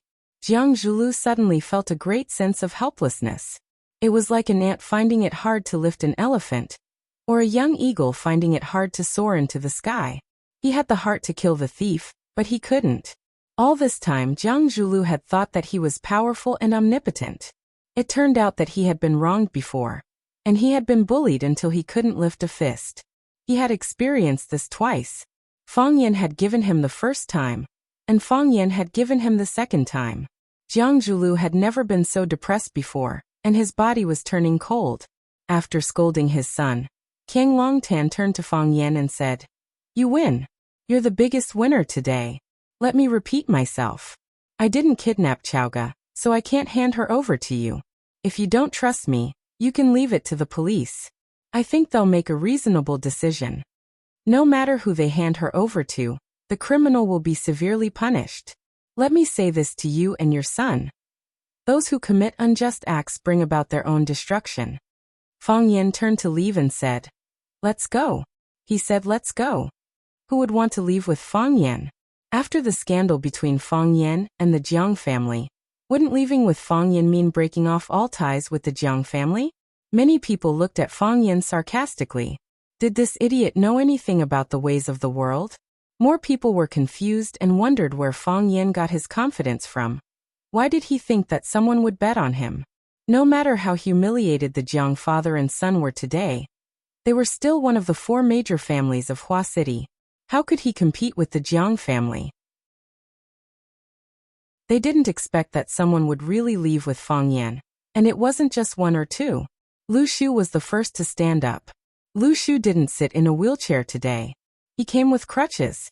After hearing Fang Yan say, "Let's go," Lu Shu immediately stood up with the crutches beside him and followed Fang Yan to the door of the banquet hall, without saying a word. Lan Shanggu's eyes widened. He felt like his lungs were about to explode from anger. Lu Shu was really a good-for-nothing. Just now he was still teaching him to cooperate and not rely on others. He had to maintain his dignity and independence. Fang Yan's words were still floating in the air, "When you followed him like a dog. Was this what you meant by cooperation and not relying on others? Was this the so-called dignity and attitude you showed? Were you lying to me that I was uncultured?" Of course, Lan Shanggu cursed Lu Shu in his heart. This person wasn't honest, but his speed wasn't slow either. After the willow tree stood up and left with Fang Yan, he immediately became the second person to stand up. He jogged to catch up with the willow tree and pretended to hold the willow tree's arm. He said, "Walk slowly, I'll hold you." Lu Shu unceremoniously shook off Lan Shanggu's arm. "If you want to leave, just leave. Do you need to find such a lame excuse?" 2 of the 4 talents of Huaqing were taken away by Fang Yan at once. This was worth pondering. It should be known that whether it was the lame Lu Shu or the careless Lan Shanggu, they were both core figures that the Lu and Lan families were grooming as the next successors of their families. Now they were both young talents who had a say in their families. After Fang Yan and the Jiang family had a showdown, they stood up to support Fang Yan without hesitation. Then, wasn't it obvious? They were more optimistic about Fang Yan. In other words, they thought that Fang Yan could bring them more benefits, more than what the Jiang family could give them. Moreover, the Lu family and the Jiang family were in-laws. Even their relatives had abandoned the Jiang family. Wasn't it obvious? First, the guests from the vassal families of the Lan and Lu families who came to congratulate them stood up. Their backbone had already left. What was the point of them staying? Then some of the partners who had close relationships with the Lan and Lu families. They naturally had to follow in the footsteps of their partners. The hearts of the people scattered. The scene went out of control. In the end, even the guests who were on good terms with the Jiang family, or had business dealings with them, stood up and left. Some people even greeted Qiang Longtan out of respect. Some people lowered their heads and left, afraid that Qiang Longtan would hold them back if they were too slow. The banquet hall that was previously bustling with activity and could accommodate hundreds of people was now mostly empty. It looked miserable and cold. Lu Tong bowed deeply to King Longtan. He glanced at Jiang Zhulu, whose eyes were red and bloodshot. Then he turned around and followed the crowd outside. Traitor! Someone cursed at Lu Tong's back. Lu Tong tried his best to straighten his back and walked toward the main entrance with his head held high. Jiang Fengxing walked over and patted King Longtan's shoulder. He said, "Old Jiang, don't take it to heart. Everything will be over soon. They will regret their choices today." Even though he said that, he and his wife still dragged their daughter away from this annoying place. King Longtan's wife wanted to comfort her husband and son, but King Longtan waved her away. King Longtan chased everyone away. The banquet hall that could accommodate hundreds of people was only left with the Jiang father and son. King Longtan sat down on the steps of the tea stage. He reached out to Jiang Zhulu and asked, "Do you have a cigarette?" Jiang Longtan did not smoke. He would only smoke once in a while when he was feeling extremely agitated. Obviously, King Longtan's current mood could no longer be described as extremely frustrated. Since it was Jiang Zhulio's wedding today, he naturally had a few packs of cigarettes in his pocket. He took out a cigarette and passed it to his father. Then he took out a lighter and lit it up for his father. Then he took out a cigarette and lit it up. Following his father's example, he sat down on the red carpet without caring about his image. King Longtan took a deep puff of the cigarette and allowed the warm smoke to filter through his lungs. Then he exhaled it gently. He looked in the direction of the empty main entrance and sighed softly. "I haven't seen this kid for 3 years, and he has already become powerful. The younger generation will surpass the older." Chapter 458. "Dad, you're still praising him at this point?" Jiang Zhulu said in a dissatisfied tone. If Jiang Zhulu had to make a list of the people he hated the most, the first would be Fang Yan, the second would be Fang Yan, and the third would still be Fang Yan. There was only one name in the top 10, Fang Yan. Today was his wedding day, and it was ruined by that hateful guy. The wedding wasn't finished. The guests left, and the bride left. Which woman didn't want a beautiful and unforgettable wedding? This wedding was indeed unforgettable, and it would appear in every nightmare. Which parent didn't want their children to be happy and beautiful? The Jiang family must be very disappointed to be humiliated like this on their wedding day, right? Fang Yan was the opponent he wanted to get rid of the most at this moment. Because no man could endure such humiliation. King Longtan smoked the cigarette in his hand seriously, not caring about his son's attitude toward Fang Yan. He said, "Fang Yan used to be very smart, but that's all. He only knew how to counterattack, but he never knew how to take the initiative. He was strong, but he was weak. Or rather, he was kind. He could even forgive Chaoga for using him. Lu Shu wanted to kill him, but didn't he let Lu Shu live? You can't say he's kind." Jiang Zhulu didn't want to hear anyone say a good word about Fang Yan. Not even his own father. "He's just weak and afraid to take responsibility." "You can say that."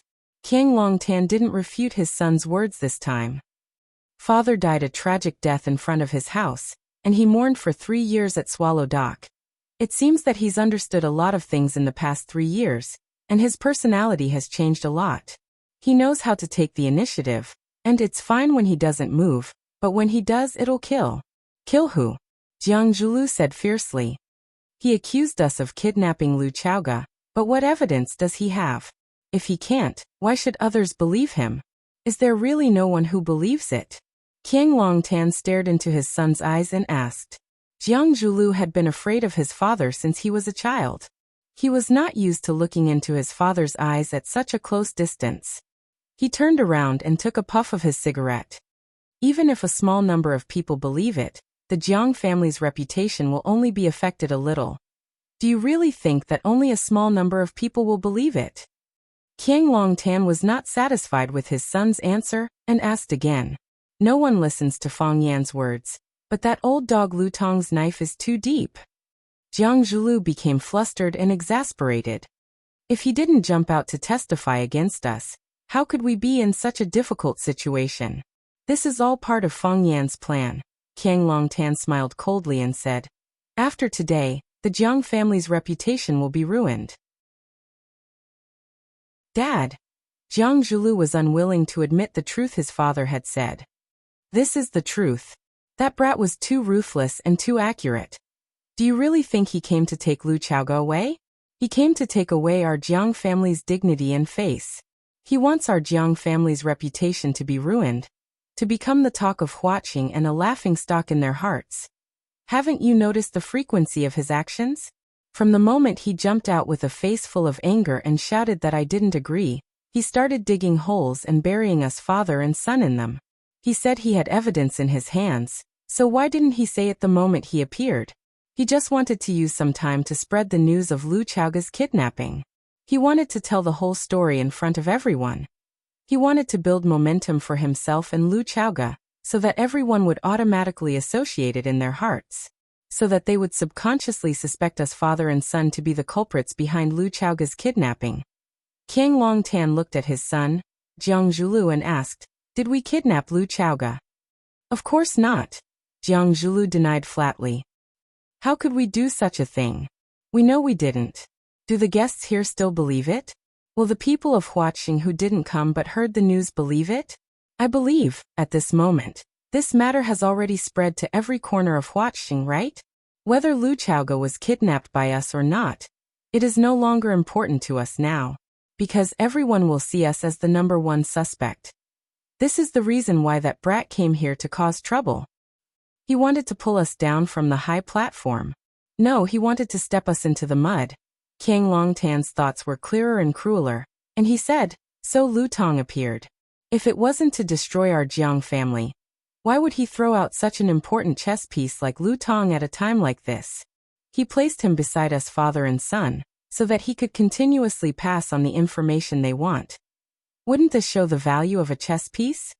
Lu Tong, why did he betray us? Didn't our Jiang family treat him well enough?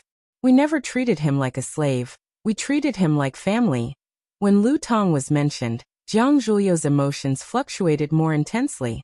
When he was very young, his father handed him over to Lu Tong to take care of and teach him. Other than his father, Lu Tong was his closest and most trusted elder.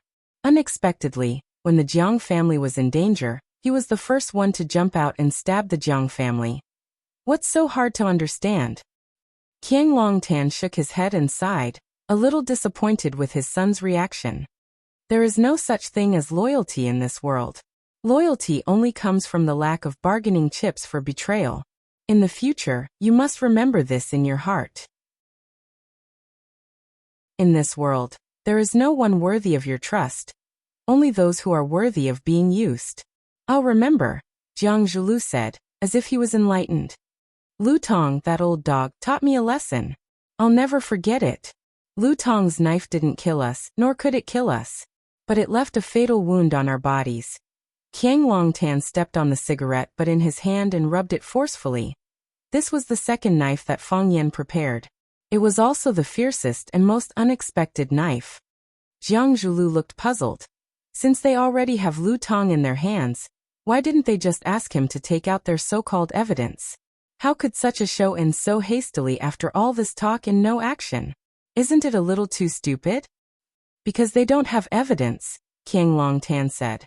Because Lu Tong doesn't have evidence that you and I kidnapped Lu Chaoga. Then we should make that old dog Lu Tong stay and force him to take out the evidence in front of everyone. If he can't take it out, won't we be cleared of all suspicion? Can he stay? Qiang Longtan smiled bitterly.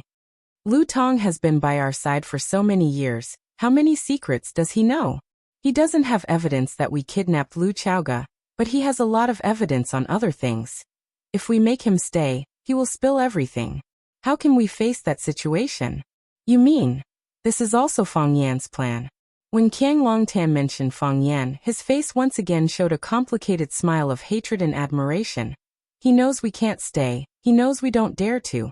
He threw Lu Tong out to stab us. That's the value of the willow tree. He didn't follow up with another attack, so we can only silently endure it. Fang Yan is that smart? Jiang Zhulu didn't want to believe it. He was more willing to believe that it was all a coincidence. Zhulu, don't tell me you can't see the deeper meaning behind each of these events? If you still don't understand after coming this far. Compared to Fang Yan, you are still far behind. King Longtan said with some sadness. Who would want to admit that their son was not as good as someone else? Who would want to give up their father's dignity and pride? But the facts were laid out in front of him. Even if King Longtan had a million reasons to speak up for his son, he couldn't say that his son was better than Fang Yan. He also prepared the third knife for our Jiang Kong. King Longtan's palm gently stroked the thick red carpet under his butt. The first knife destroyed our prestige, making us unable to stand on the side of justice. As soon as he appeared, he packaged himself as a righteous and fair party, which is why I fought with him for the right to speak. We can't let them say everything. That way we can only be led by the nose. The second knife destroyed our influence. He used Lu Tong to destroy the reputation and connections that our Jiang family has accumulated for 100 years. Didn't you notice? Apart from the people of the Jiang family, no one else stood up for us father and son. Because Lu Tong stood up. The moment Lu Tong stepped forward, he silenced everyone else. Even the people closest to us stood up and stabbed us in the back.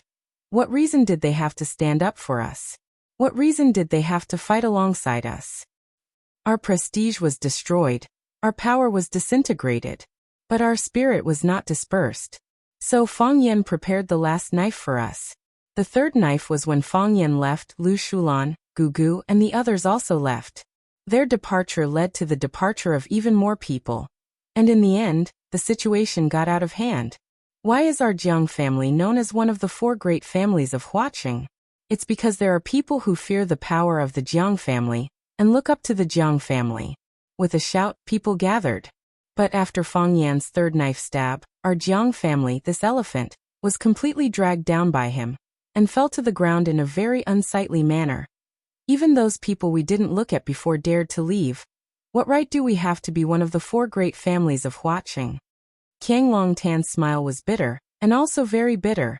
From today onwards, the Jiang family will be removed from the 4 great families of Huaqing. Chapter 459. From today onwards, the Jiang clan would be removed from the 4 major clans. This was the most serious consequence that Jiang Zhulu could imagine. It wasn't the sacrifice of a single member of the clan, but the entire Jiang clan would be buried in a deep pit. In other words, he would no longer be able to speak equally with the people in Lu Shulan Valley. Those who used to look up to and admire him would also abandon him.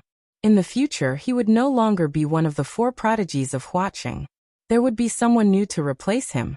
Although he had never cared about such intangible things before, he was now starting to worry about personal gains and losses.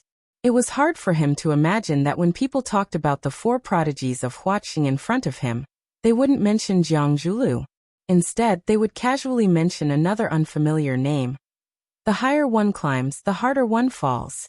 This was the burden that he would have to bear in the future? He couldn't believe it, and he didn't want to believe it. Dad, is the situation really that serious? Jiang Zhulu asked in a sorrowful voice. Yes. King Longtan said. Is it hard to accept? How is it possible? The Jiang clan is still the Jiang clan, it's just a little ugly. How can we be removed from the 4 major clans? Who can replace the Jiang clan? The Lu clan? Or the Fang clan? King Longtan knew that it was hard for his son to accept. How could he be willing to accept it? He was the core of this generation of the Jiang clan, the head of the Jiang clan. The Jiang clan had risen to the peak in his hands, but was it also going to fall into hell because of him? However, he was looking at the long term. When Lu Tong stood up and stabbed him, he had already guessed that there would be such a possibility. He had already begun to disperse the pressure in the depths of his heart, so he could now accept it calmly. However, Jiang Zhulu had just realized the severity of the situation. So it was inevitable that he would lose his composure like this. No one is afraid from afar, and no one is surrounding us. Words cannot be moved, and promises cannot be tempted. How can a clan like this still be one of the 4 major clans? In the eyes of those people, the status of the Jiang clan is far inferior to that of Lu Chaoga, Fang Yan, or the other Su, Huang, and Yi clans. If they had a choice, they would also stand on the opposing side. This is the general trend. Even if we cling to the signboard of the 4 great clans, what can we do? A family that is ridiculed, belittled, and even ignored by the outside world. What does that mean to us? It's just a joke for no reason. Qiang Longtan sighed softly and said, "That's why I said the younger generation will surpass us in time." Fang Yan sharpened his sword for 3 years, and this sword pierced straight into the heart of our Jiang family, leaving us no room for resistance. To live in the same era as such an opponent is your fortune, but also your sorrow. Is he really that scheming? Did he really have a flawless plan? Even you don't have any way to fight back? Even if I'm inferior to him, how can he possibly be your opponent? Jiang Zhulu asked unwillingly. He didn't want to believe it. He didn't want to believe it. He still remembered the first time he met Fang Yan.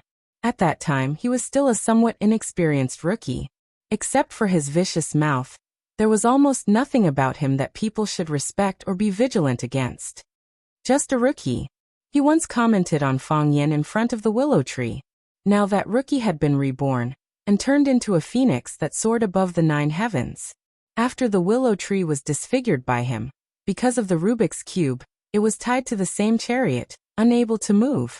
If it resisted even a little, he would kick it out of the fast-moving train, and then the Lu family would instantly abandon it in some unknown corner. By using the willow tree, Fang Yan was also insulting the willow tree. By leading the Lu family forward, he was also whipping the Lu family's butt. This kid, every move made people gnash their teeth in anger, but it was also hard to defend against. What about himself? He was even more miserable than the willow tree. It's good for young people to suffer some setbacks. Right now, Fang Yan's way of doing things is both experienced and vicious. Even if people know that he's slandering them, even if they know that he's digging a hole to bury them, we still have to hold hands and jump in together. Does this kind of growth have nothing to do with his father's departure? Qiang Longtan patted Jiang Zhulio's shoulder and smiled. Maybe after I leave, you will also grow a little faster. Dad. Jiang Zhulio's face was full of shock. Don't say that. I feel like I'm still far behind you. Give me some more time to study. Qiang Longtan smiled. Your grandfather said that I'm a yellow ox and a dog. I have the diligence and patience of a yellow ox, but I also have the savagery and cunning of a dog.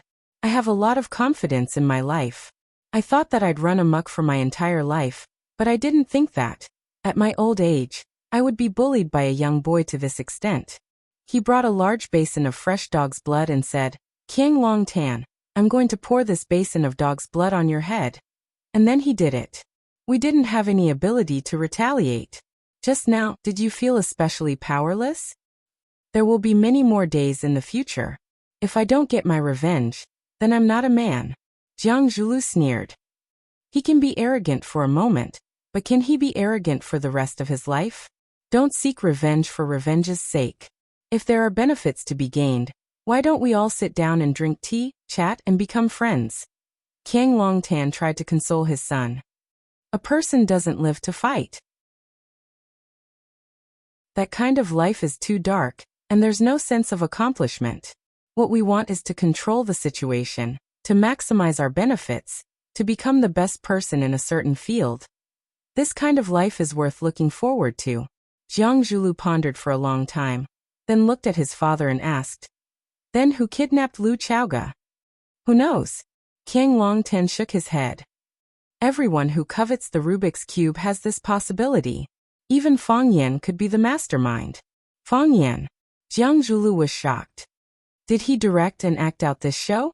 He directed this show himself, then threw the dirty water on us, and finally became the biggest winner in this matter. With this kid's scheming methods, it's not surprising that he could do something like this. Qiang Longtan said in a low voice. Jiang Zhulu sucked in a breath of cold air. It was only then that he felt fear. Fear because he had a rival named Fang Yan. A guy like this, what wouldn't he do? Qiang Longtan looked at Jiang Zhulu and asked, If you were Fang Yan, what would you do? Do what? What would I do to Lu Chaoga? A hint of panic flashed in Jiang Zhulio's eyes as he said, I don't know. You really don't know, or you don't want me to know. Jiang Zhulu gritted his teeth and said with a firm voice, I guess we'll never see each other again. Qiang Longtan nodded and said, That's the best choice. It seems he thinks the same as you. If Lu Chaoga was kidnapped, then let her disappear from this world forever. Fang Yan was originally the third largest shareholder of Chaoyan Technology. If Lu Chaoga really disappeared, then with his relationship with the Qin family, they could work together to divide the shares under Lu Chaoga's name and take control of Chaoyan Technology. Fang Yan would soar to the sky because of this. When Fang Yan walked out of the Longtu Club entrance, a GMC off-road RV was already parked on the side of the road waiting. Seeing Fang Yan walk over, the front passenger door opened, and Qining jumped out to help open the back door. After Fang Yan got in the car, Qining was about to close the door when he saw Fang Yan's eyes. He stopped what he was doing and waited by the side with the door open. Lu Tong followed closely behind and got in the car, followed by Lu Shu, who limped over, and his old friend Lan Gulu. Fang Yan nodded and Qining tactfully closed the door. When Qining jumped back into the front passenger seat again, the RV slowly started. Lan Shanggu looked at Fang Yan with a smile and said, "Master, I know you have a lot of things to take care of when you come back, so I didn't rush over to bother you. I was thinking of finding time to treat you to a drink. I didn't expect to meet you today." "There's no hurry to drink," Fang Yan said. Lu Shu looked at Fang Yan and asked, "Miss Lu Chaoga, was she really kidnapped?" "She was really kidnapped," Fang Yan said in a low voice. The atmosphere in the car suddenly became heavy, and even breathing became more difficult than before. Lan Shanggu didn't speak, and Lu Shu didn't speak either. Lu Tong lowered his head and pretended not to hear their conversation. Seeing their expressions, Fang Yan understood what they were thinking and said, "She's very important to me, I want to save her." Seeing Fang Yan's attitude, Lan Shanggu and Lu Shu clearly felt a lot more relaxed. If Fang Yan had his own selfish motives and was willing to abandon that woman, they would have to make a choice again. Would they be loyal to Fang Yan or loyal to their previous partners? The answer to this question was self-evident. Lan Shanggu took out his phone from his pocket and dialed a number, then said, "Find Lu Chaoga." Lu Shu also took out his phone and sent 3 words to a number that wasn't recorded on his phone. "Lu Chaoga." Fang Yan sighed softly and said, "Everyone from now on will be in the same boat, sharing wealth and prosperity. If the boat is about to capsize or fall apart, you can find someone else. I'll tell you to take care. But if we're sailing smoothly, and there's still someone who's half-hearted, then don't blame me for being impolite.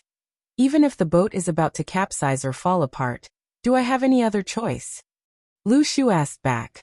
The answer to this question had already expressed his attitude. Lan Shanggu smiled and said, "Master, from now on, I'll follow your lead." Chapter 460.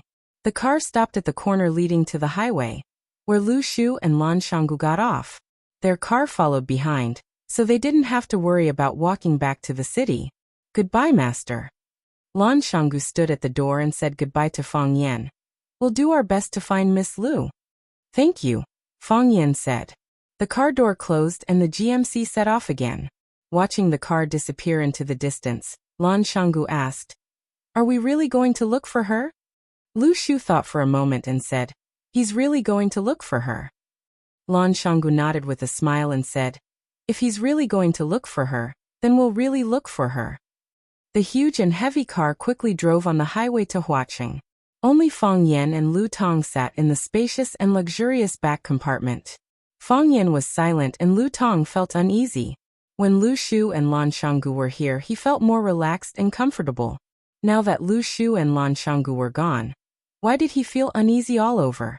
Lu Tong suddenly remembered that when Lu Shu and Lan Shanggu were sitting here, the atmosphere was also a bit gloomy, and they were deliberately flattering him when they spoke. Obviously, they were afraid of Fang Yan, or had something to ask of Fang Yan.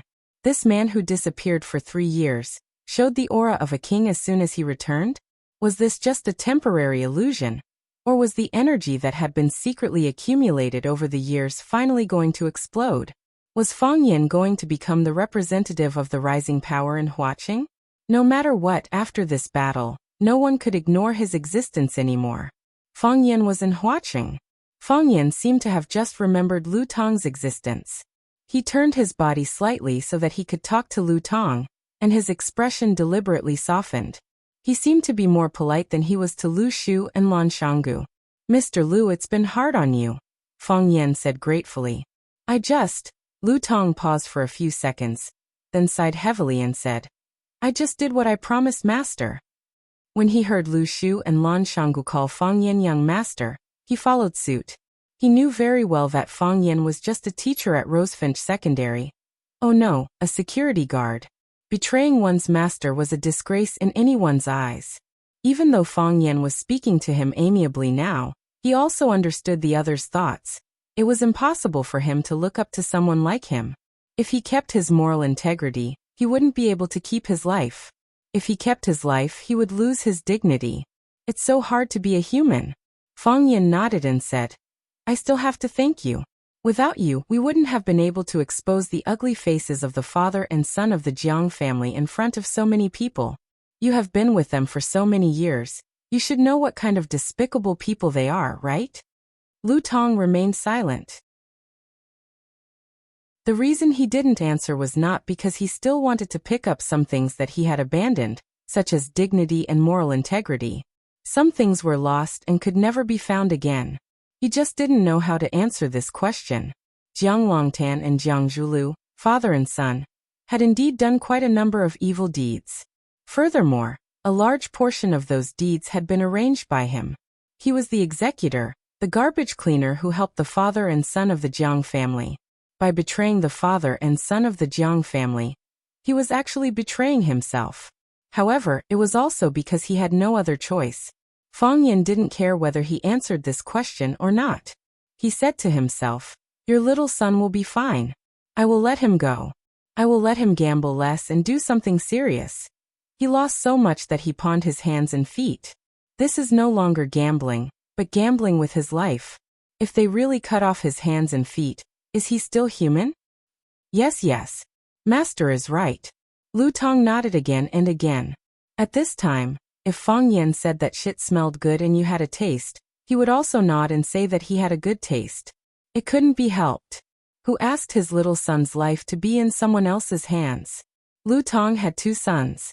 His eldest son fell ill when he was very young, and his body was paralyzed and unable to move. His younger son was healthy and smart, but because his family pampered him too much, he developed a bad habit of being arrogant and lascivious. His younger son liked to gamble, which made Lu Tong very worried. Gambling was the most uncontrollable thing. When one was angry, his wife and son would bet everything on it. Gamblers could easily lose control, and once they lost control, they could do anything terrible. Lu Tong talked to his younger son several times, but the results were not ideal. Recently, he cut off his son's financial supply and wanted to use the method of cutting off food to change his bad habit. He didn't expect Lu Tong to find someone to borrow from usury, and before the loan was paid off, he pawned his hands and feet at the God of Wealth casino in Huaxing. If a normal person won over his son's hands and feet, it would be easy to solve the problem. It was just paying back the money. Lu Tong had followed the father and son of the Jiang family for many years, and had some savings. He was confident that he could help his son settle this matter. Moreover, even if he couldn't solve it, he could ask the father and son of the Jiang family for help. If Qiang Longtan or Jiang Zhulu were willing to help, the other party would more or less give some face and end this matter. Who would want to become enemies with the Jiang family? However, it was Fang Yan's people who came looking for him. If Lu Tong still didn't know that his son had fallen into someone else's trap, then he would have served Qiang Longtan for so many years in vain. To stand up and become enemies with his old master, or to let his younger son become a cripple like his eldest son, paralyzed in bed for the rest of his life, the choice wasn't too difficult. Fang Yan looked at Lu Tong's bowing appearance, and his heart was slightly bitter. This was also a father who could sacrifice everything for his son. It was a little familiar, but also a little strange. What's your plan for the future? Fang Yan asked. Lu Tong was stunned for a moment, and his eyes stared at Fang Yan with suspicion and vigilance. Wasn't this just a one-time deal? He stood up to help Fang Yan, and Fang Yan returned him a complete son. Why did he have to ask him what his plan was? Fang Yan smiled and said, If you help me, you'll naturally offend the father and son of the Jiang family. You know very well how the Jiang family does things. and there's another general family standing behind them. In Hua City, only I can protect you from death. In Wuxia, only I can protect you. You dare to take me in? Lu Tong asked in a hoarse voice.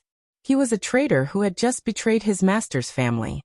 He was already prepared to bear the curses of tens of thousands of people, and was prepared to receive the revenge of the Jiang family and others. In order to save his son, he had to pay this price. Of course, there was a possibility that his son would still be killed by them in the end. I don't need your loyalty, I only need your ability. Fang Yan smiled. From today onwards, you're my butler. Eldest young master. Lu Tong looked at Fang Yan in shock. Was this man crazy? He had just betrayed his previous master, and now he had a new one? Don't ask me what I think, just tell me what you think. Fang Yan's finger tapped on the armrest of his seat as he asked. Thump. Lu Tong slid down from his seat and sprawled on the ground in front of Fang Yan. His movement was so big that Qi Ning, who had been on guard the entire time, almost shot him to death. However, after comparing the martial prowess of Fang Yan and Lu Tong, he gave up on this method.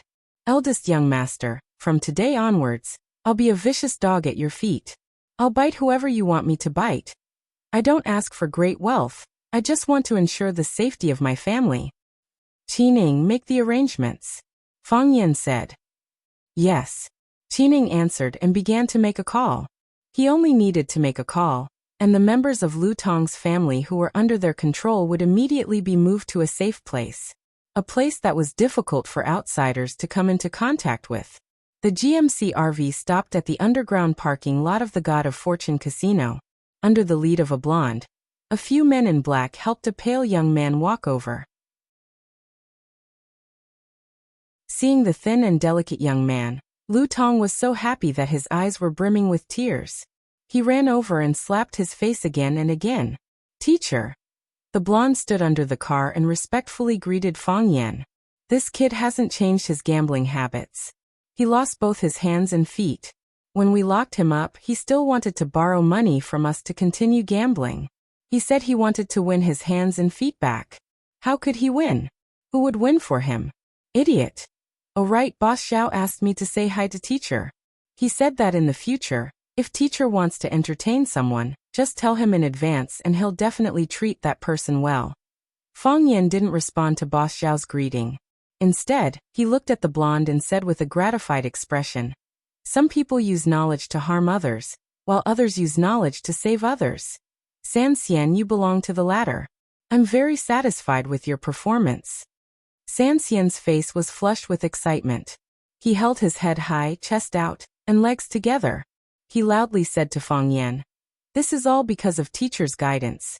I've just achieved a small achievement, but I'll definitely not be arrogant and impatient, and make greater contributions to the country and society.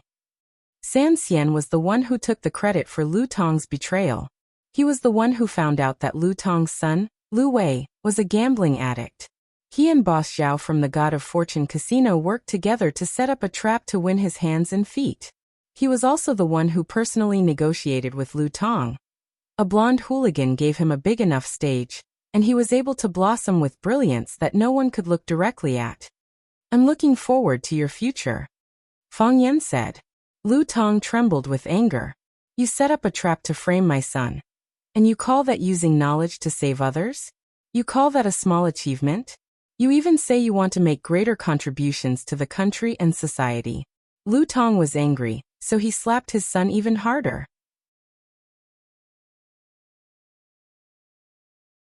Chapter 461.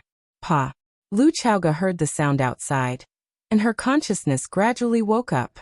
She opened her eyes and quickly closed them again. The light was too bright for her eyes to adapt. Her last memory still stayed in their car into the truck compartment, and the truck door closed into extreme darkness. Then the car swayed all the way forward. Finally, their brains became heavier and heavier, and then they all fell asleep. Now thinking about it, the truck compartment must have been sprayed with some kind of drug. The drug was sent into the car through the air conditioning gas circulation system of the Mercedes-Benz. Even without opening the door, it could make them lose the ability to resist. What is this place? She was lying on an iron bed with a white bedding on it. Although there was no object covering her body, and her body was curled up because of the cold, she was treated very well compared to the status of a kidnapped hostage. The room was simple, with a white iron table and 2 white iron chairs. There was nothing else. Lu Chaoga felt a little dizzy, as if the bed had been shaking, or the whole room was shaking gently. The door of the room was pushed open, and a tall man with a beard came in. The man was wearing a desert-colored military camouflage suit. The front of the coat was open, revealing a small black vest and strong chest muscles that were fuller than a woman's chest. On his feet was a pair of black military leather boots. The leather boots clattered on the ground, and every step seemed to make a hole in the floor. The man's left hand was holding a glass of water in a glass.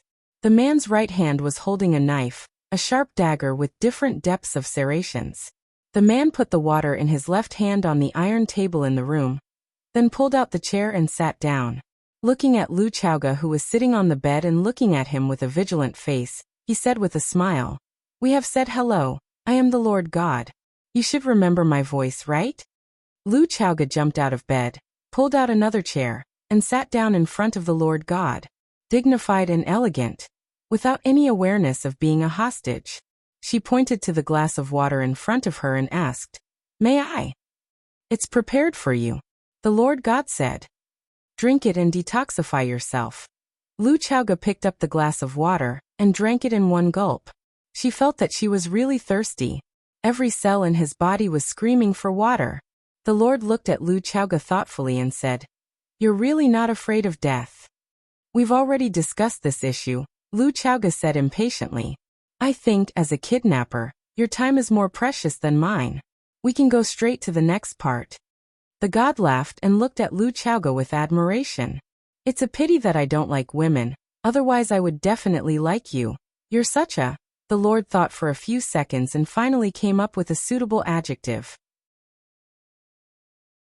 He said, "Superb." Whoosh whoosh whoosh, the sharp blade in the Lord God's hand spun into a beautiful knife flower, and said with a smile, "So I also brought a knife."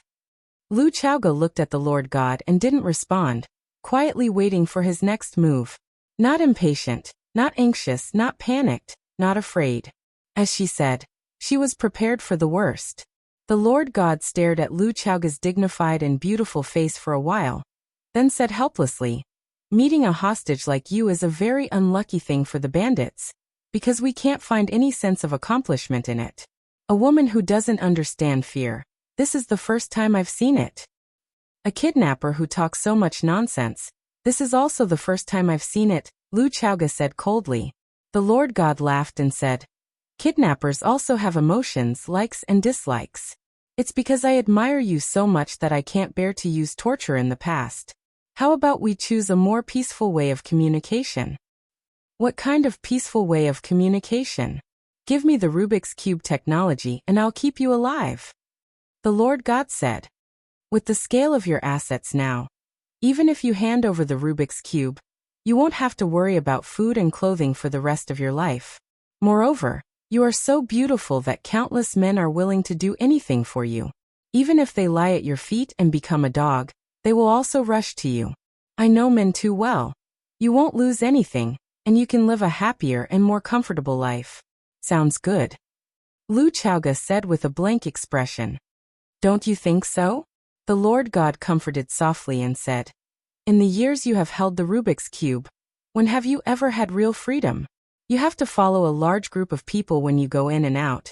Someone has to go in and check first when you go to the toilet, and someone has to taste everything you eat first. How many assassination attacks have you experienced? How many bodyguards have you sacrificed? Why bother? You have a lot of money but you don't squander it, you have a good time but you don't enjoy it. Why do women make it so difficult for themselves? For something that is no longer important to you. You bet your beautiful little life. Is it worth it?" "It's not important to me," Lu Chaoga said. "It's important to him." "Fang Yan?" The Lord God's face was full of sarcasm, and his tone became contemptuous and disdainful. He said, "That pretty boy? Besides having a sissy face, what else could he do? What else can he bring you?" Do you need to be so devoted to such a useless man, even at the risk of dying? Lu Chaoga looked at the Lord God and said, In this world, there is hatred because of interests, but there is absolutely no love without reason. What he has done for me, you don't need to know. What I can do for him, you can witness. The smile on the Lord God's face gradually faded, and his eyes were murderous as he said in a hoarse voice, I will kill you, this is what I am best at. This is what I am willing to do for him. Lu Chaoga said. If I really die, he will be the biggest winner. As long as the Rubik's Cube is not lost, Chao Yan will not fall. I have already made a will that if anything happens to me, all the shares of Chao Yan under my name will be given to Feng Yan. In that case, he will become the largest shareholder of Chao Yan. He will gain true control of Chao Yan. The tiredness on Lu Chaoga's face faded a little, and she said in a very relaxed tone, If Chao Yan falls into his hands, it will be even more difficult for you to take away the Rubik's Cube. He is not a very easy person to talk to. The Lord God did not speak for a long time. Is this woman crazy? Of course she is not crazy. She is Lu Chaoga, the lifelong owner of the Rubik's Cube technology, the person in charge of Chao Yan technology, and a revolutionary in the field of new energy. In the second year of Chao Yan Technology's founding, she was named the Best Technology Entrepreneur of the Year by Wuxia Finance. In the third year of Chao Yan Technology's founding, she was also named the Best Entrepreneur of the Year by Wuxia Finance. Because the whole year was full of publicity and reports about the little flame of Chao Yan Technology, the United States Time magazine published her photo on the cover of the annual Christmas special issue. The advertising words were, This woman has illuminated Wuxia and will illuminate the world. Everyone knew that she was an outstanding woman, a strong woman who was worshipped by countless people.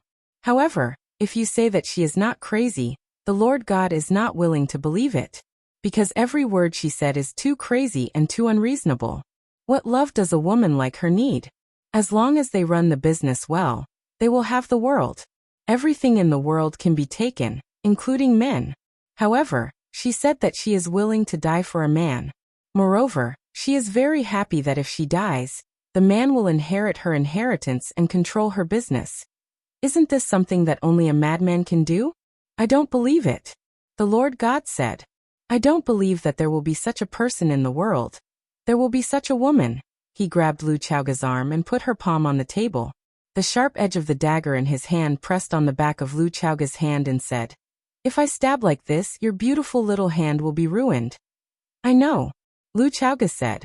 Now that she has prepared for the worst, what she is facing now is one of the worst. The Lord God's eyes were slightly cold, and the knife in his hand slowly pressed down. The skin on the back of Lu Chaoga's hand was cut, and blood flowed out along the sharp teeth of the knife. Then it pierced through the flesh and bone, and the sharp blade went through the back of Lu Chaoga's hand. Clang! It was not until the tip of the knife hit the steel table that the Lord God stopped his movements. What do you think? The Lord God grinned and looked at Lu Chaoga and asked, In fact, it doesn't hurt when it's stabbed in, but it hurts when it's pulled out. There are 21 barbs on my knife. When I pull it out of your palm, it will pull out your skin, your flesh, and your meridians together. What is the feeling of tearing the heart and splitting the lungs? You must not have tried this feeling. But I can let you taste what is the feeling of tearing the flesh. Why not just cut your throat? Lu Chaoga did not struggle. There was no point in struggling in front of such a man. It would only provoke the other party to use more intense and cruel means. Her forehead was covered with beads of sweat, and even her messy hair was soaked with sweat. Because of the pain, the muscles on her face kept twitching, and her arms were trembling violently. This has nothing to do with human psychological quality, but the natural reaction of the body. It's more concise and convenient. I have read some psychological books. People will be more awake when facing the threat of life and death. Maybe then I can know what I want.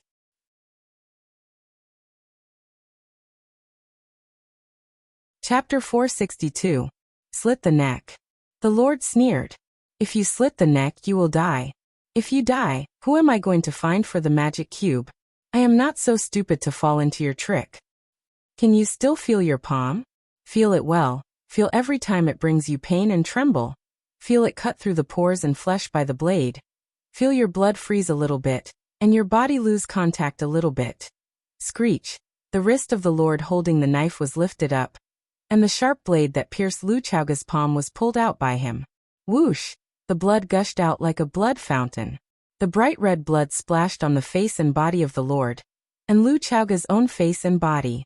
Lu Chaoga's white and smooth face was speckled with red blood drops, which looked strangely coquettish and sexy. She didn't make people feel pitiful. She never made people feel pitiful. She was a fastidious person and a woman who was strong enough to die bravely and tidy up her clothes to make herself elegant and calm. The rain of blood fell from the sky, and the Lord stuck out his tongue to lick the blood stains on the corners of his mouth, and began to become excited.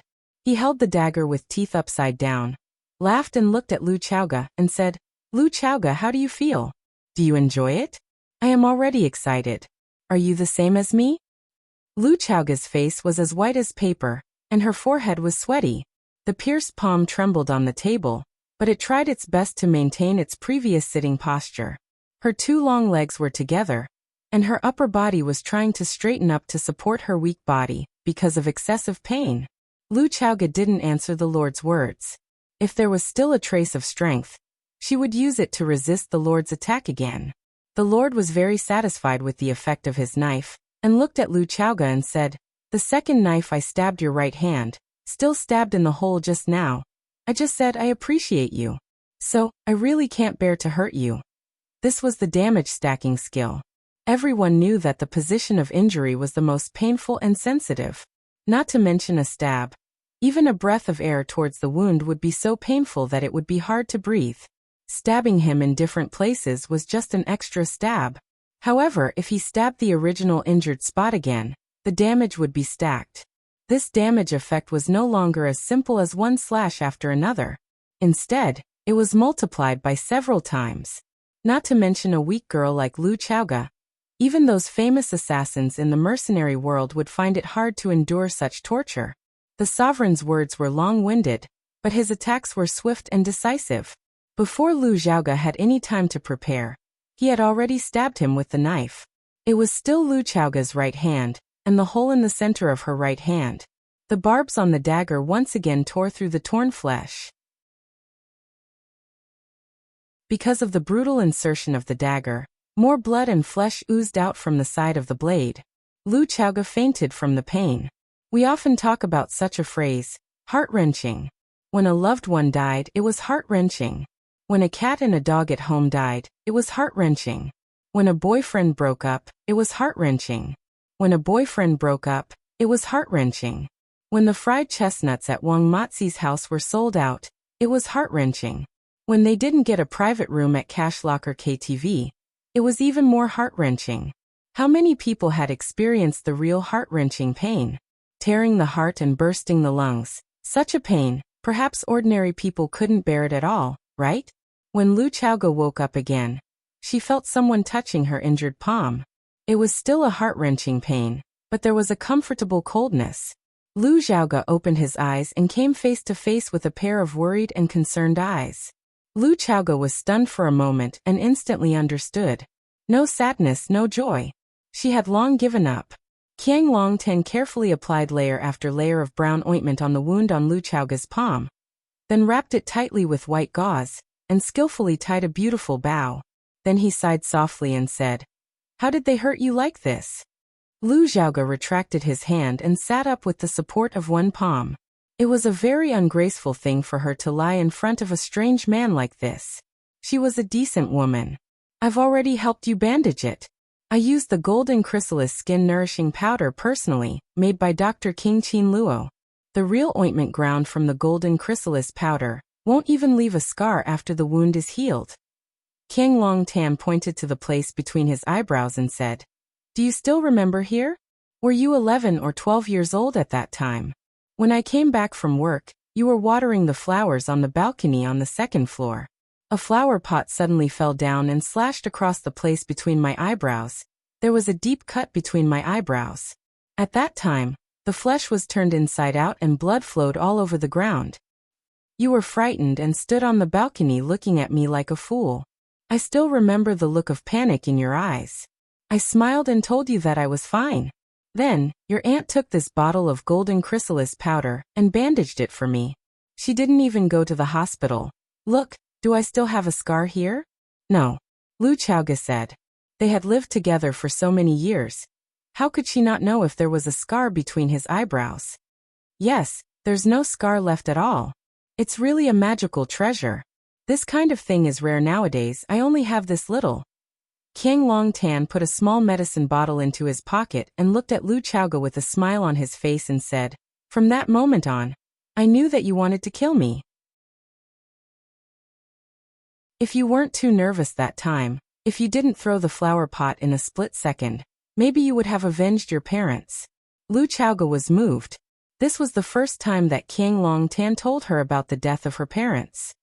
Their death was done by you, right? Lu Chaoga's voice trembled slightly and asked in a low voice. King Long Tan looked at Lu Chaoga and said lightly, "Didn't you already know?" "I know." Lu Chaoga nodded. "But I want to be sure. I want to hear the answer from your own mouth." King Long Tan sighed softly and said, "If it's possible, I really don't want the relationship between us father and daughter to deteriorate to such an extent. Since you want to be sure, then I'll confirm it for you. Yes, that matter was indeed done by me." Lu Chaoga's tears flowed out of her eyes like rain. The truth was revealed. The truth of her parents' tragic death was finally revealed. After waiting for so many years, searching for so many years, suspecting for so many years, she finally got the answer to her question. Death meant never seeing each other again. Her painstaking search couldn't save her parents. What she asked for was her own peace of mind. Her parents died tragically, and she didn't even know who the murderer was, so what right did she have to be a daughter? King Long Tan personally admitted that he killed her parents, which was equivalent to putting an end to the biggest worry in Lu Chaoga's heart. The dead can't come back to life. King Long Tan patted Lu Chaoga's shoulder and comforted her. "I'm also very sad that something like this happened. I often think, was it wrong of me to do that? Was it too impulsive? If Mingta didn't die, if both of them were still alive, wouldn't I have gained a close friend by my side? Wouldn't the Longta group have gained an outstanding partner?" For a long time after Mingtu's death, I was in a dilemma. It wasn't until the real Rubik's Cube appeared that this dilemma ended. At that time, I suddenly understood something. Lu Mingtu deserves to die. They all deserve to die. I'm their friend, I'm their partner. I'm the closest person to them. Without me, what are they? All these years, how much time and effort have I invested in them? How much money and resources have I invested? They've obviously conquered the technical barrier of the Rubik's Cube. They clearly have a mature product, but they actually hid it and didn't tell me anything? Lu Chaoga, tell me, isn't this kind of person hateful? Doesn't this kind of partner deserve to die? If it were you, what would you do? I really regret it. Why did I let them die in such a beautiful country? They should die in the cold barren mountains, die in the deserted desert, die in the stomachs of wild dogs and vultures. The kindness on King Long Tan's face disappeared, replaced by a deep-seated hatred and a craziness that was about to erupt like a volcano. What have we done all these years? We've followed the wrong direction they've pointed us in, over and over again, wrong again and again. Time. I've wasted a total of 20 years. 20 years. Lu Chaoga, if I had gotten my hands on the mature Rubik's Cube 20 years ago, if I had developed the Rubik's Cube 20 years ago, do you know what would have happened? King Long Tan's eyes were burning, his face full of longing as he said, the Longta Group would have become the greatest energy technology company of this era, second to none. King Long Tan would have become the greatest entrepreneur of this era, second to none. What internet legend? What real estate tycoon? Can these be compared to the inexhaustible energy industry? King Long Tan reached out and hooked Lu Chaoga's neck, roaring like a madman. Lu Chaoga, can you imagine?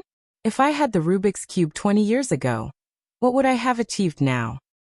The whole world would have to shout my name, all the influential people would have to look up to my existence. Yes, I'm the king of this world. The one and only king. Lu Chaoga, everything was ruined by your father. Tell me, don't they deserve to die?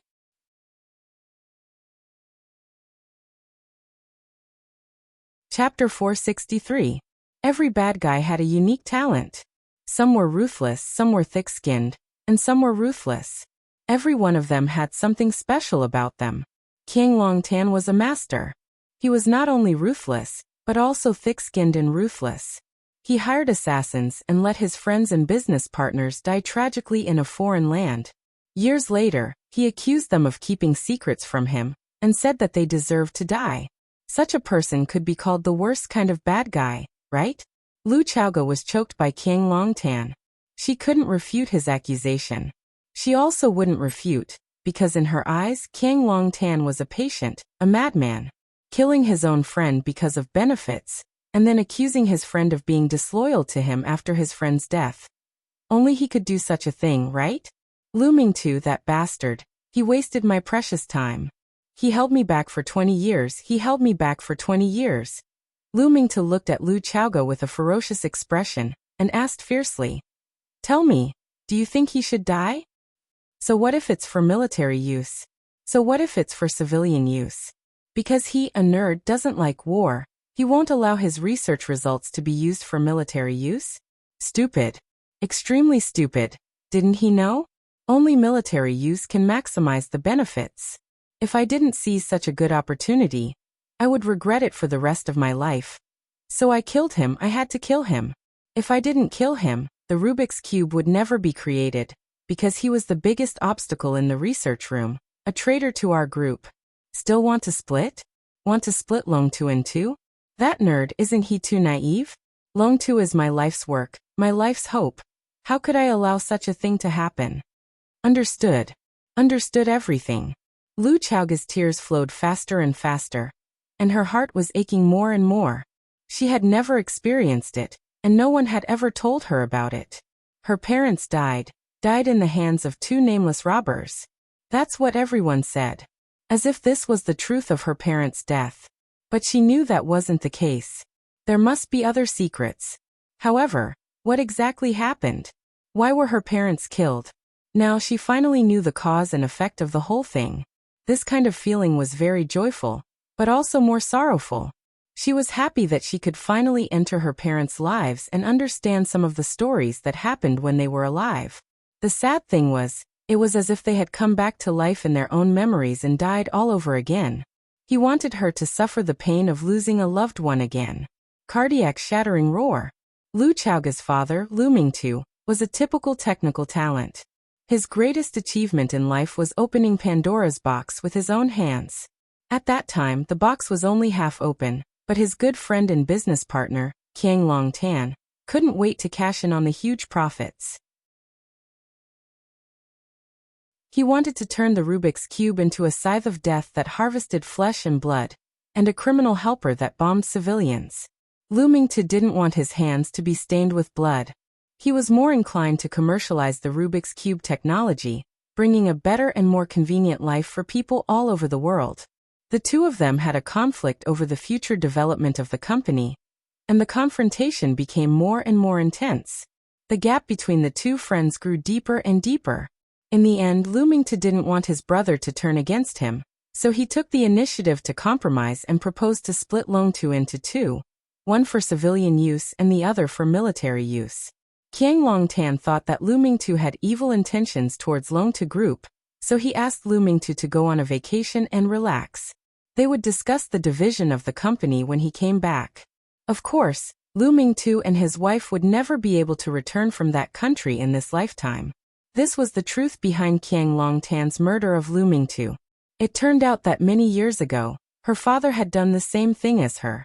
The difference was that her father failed and paid with his life. She succeeded, but she also paid with her life. King Longtan stared at Lu Chaoga, whose face was full of tears, and said sarcastically, "What's even more ridiculous is that what Lu Mingtu insisted on preventing in the past was now accomplished by his own daughter. He didn't allow me to commercialize the Rubik's Cube technology, but he couldn't see his own daughter commercialize the Rubik's Cube with his own eyes. Lu Mingtu, if you still have a spirit after your death, shouldn't you open your eyes and take a look? Look at the surprise your good daughter has brought you. Do you regret it? Regret being an idiot and a jerk.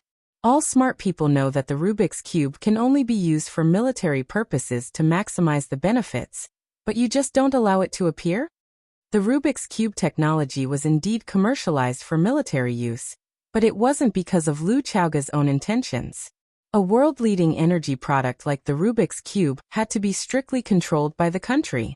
Originally, the country had proposed to buy or invest in it, but in the end the old master of the Qin family stepped in and suppressed the matter. However, Old Master Qin also agreed to a condition of the country. The Rubik's Cube technology would become the most loyal and powerful backing of the armed country. After the establishment of Chaoyan technology, Lu Chaoga signed a cooperation contract with the military. The contents of the contract were confidential, but the Underground Research Institute of Chaoyan Technology did have a few more studios working hard in the direction of military development. Qiang Longtan must have thrown a pawn into the Underground Research Institute of Chaoyan Technology, so it was understandable that he knew some of the situation. Old Jiang. A middle-aged man walked in and saw Qiang Longtan holding Lu Chaoga's neck with all his might. He quickly ran over and pulled him away. Old Jiang, don't be impulsive. We haven't gotten what we want yet. What if you strangle her to death? Wouldn't you have worked hard for nothing? Under the man's dissuasion, Qiang Longtan finally let go of Lu Chaoga's neck. Phew, Lu Chaoga's face was purple and red, and she gasped for breath. Just now her consciousness had become blurred, but tears kept coming out of her eyes, as if she was very sad. Qiang Longtan's hand loosened, and the expression on his face changed. He returned to his usual appearance of a kind elder, took out a handkerchief from his suit pocket, and handed it over. He said, "I'm sorry, I was too impulsive. Wipe your tears. The past is the past. We still have to look forward." Lu Chaoga didn't take the handkerchief from Qiang Longtan. She thought it was dirty. She wiped the corners of her eyes with her sleeve, and the tears naturally stopped. She didn't like to cry. She felt that crying represented vulnerability, compromise, and all the emotions she didn't want to show to others. Qiang Longtan looked at Lu Chaoga and said with a smile, "I don't want to kill people either. I can't kill anymore. I killed your parents, killed your aunt. If I kill you too, wouldn't that be the extermination of your family? I don't believe in ghosts or gods, and I don't believe that bad people will go to hell after they die, but people should try their best to do good deeds. So Chaoga, you're a smart girl. Don't make things difficult for me, okay?" Lu Chaoga smiled. She was really amused by Qiang Longtan's words. How could a cruel, bloody, and demonic scumbag say that people should try their best to do good deeds in life? Where was the virtue he had accumulated, and where was the goodness he had done? Qiang Longtan smiled as well. He looked at Lu Chaoga and said, "Don't you find your Uncle Jiang funny?" "I know what you want," said Lu Chaoga. "But I can't give it to you. I won't give it to you." Knowing the truth, Lu Chaoga wanted nothing more than to eat his flesh and drink his blood. Of course she wouldn't give him the Rubik's Cube. That's too irrational. Qiang Longtan shook his head and sighed. The middle-aged man who was standing next to them walked over and looked at Lu Chaoga. "Miss, you can't be emotional. Isn't it too much of a pity to end your youth like this?" Lu Chaoga looked at the middle-aged man and found him familiar. Jiang Fengxing. The middle-aged man smiled. "You haven't seen me before, but you should know my daughter, Jiang Shangxin." Lu Chaoga nodded and said, "I understand. I understand everything." Qiang Longtan and Jiang Fengxing from the Jiang family appeared at the scene of her kidnapping. What else couldn't she understand?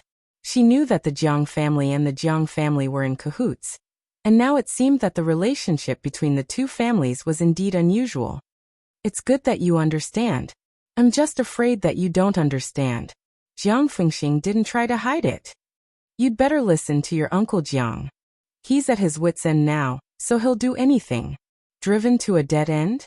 Lu Chaoga looked at Qiang Longtan. Why would he be desperate?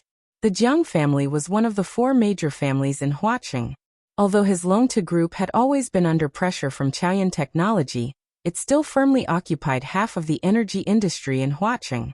He had the support of a powerful family like the Jiang family, and his son Jiang Zhulu was about to marry Jiang Shangxin from the Jiang family. How could such a person be desperate? After you were kidnapped, Fang Yan went to Zhuliu's wedding to ask for you. Qiang Longtan smiled bitterly and said, he stabbed the Jiang father and son again and again, and even got hold of Lu Tong's weakness to force him to betray us.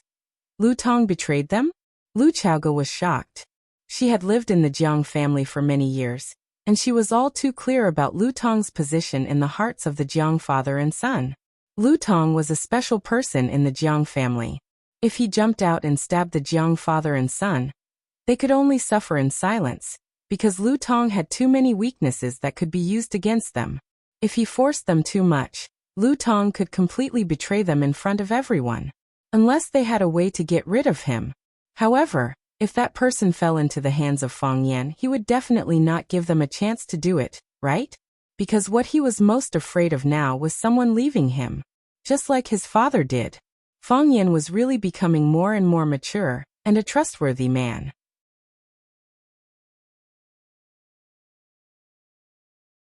Chapter 464. Today was supposed to be the day of Zhu Lu and Shangxin's wedding, but Fang Yan made a scene at the wedding venue. He insisted that we were the ones who kidnapped you, and Lu Tong came out to add insult to injury. I have to say it was a vicious move. Qiang Longtan patted his chest and said, a sword pierced through my heart. The wedding was ruined, the guests left, the Jiang family's reputation was ruined, and we became the laughingstock of the world. We were like stray dogs. I know you are interested in what happened after that, so I told you about it to make you happy. I can't help but admit that the man you've chosen is indeed better than Zhu Lu. Zhu Lu's life was too comfortable all these years, and I was there to protect him. He was not mature enough, and his methods were not vicious enough. It's okay, he is still a young man and he still has a lot of room to grow. After experiencing this, I'm sure he'll comprehend some things. The Jiang family is finished and so are we. Everyone says that a cornered dog will do something desperate, but what can a person do when they are desperate? I don't know either. I really don't know.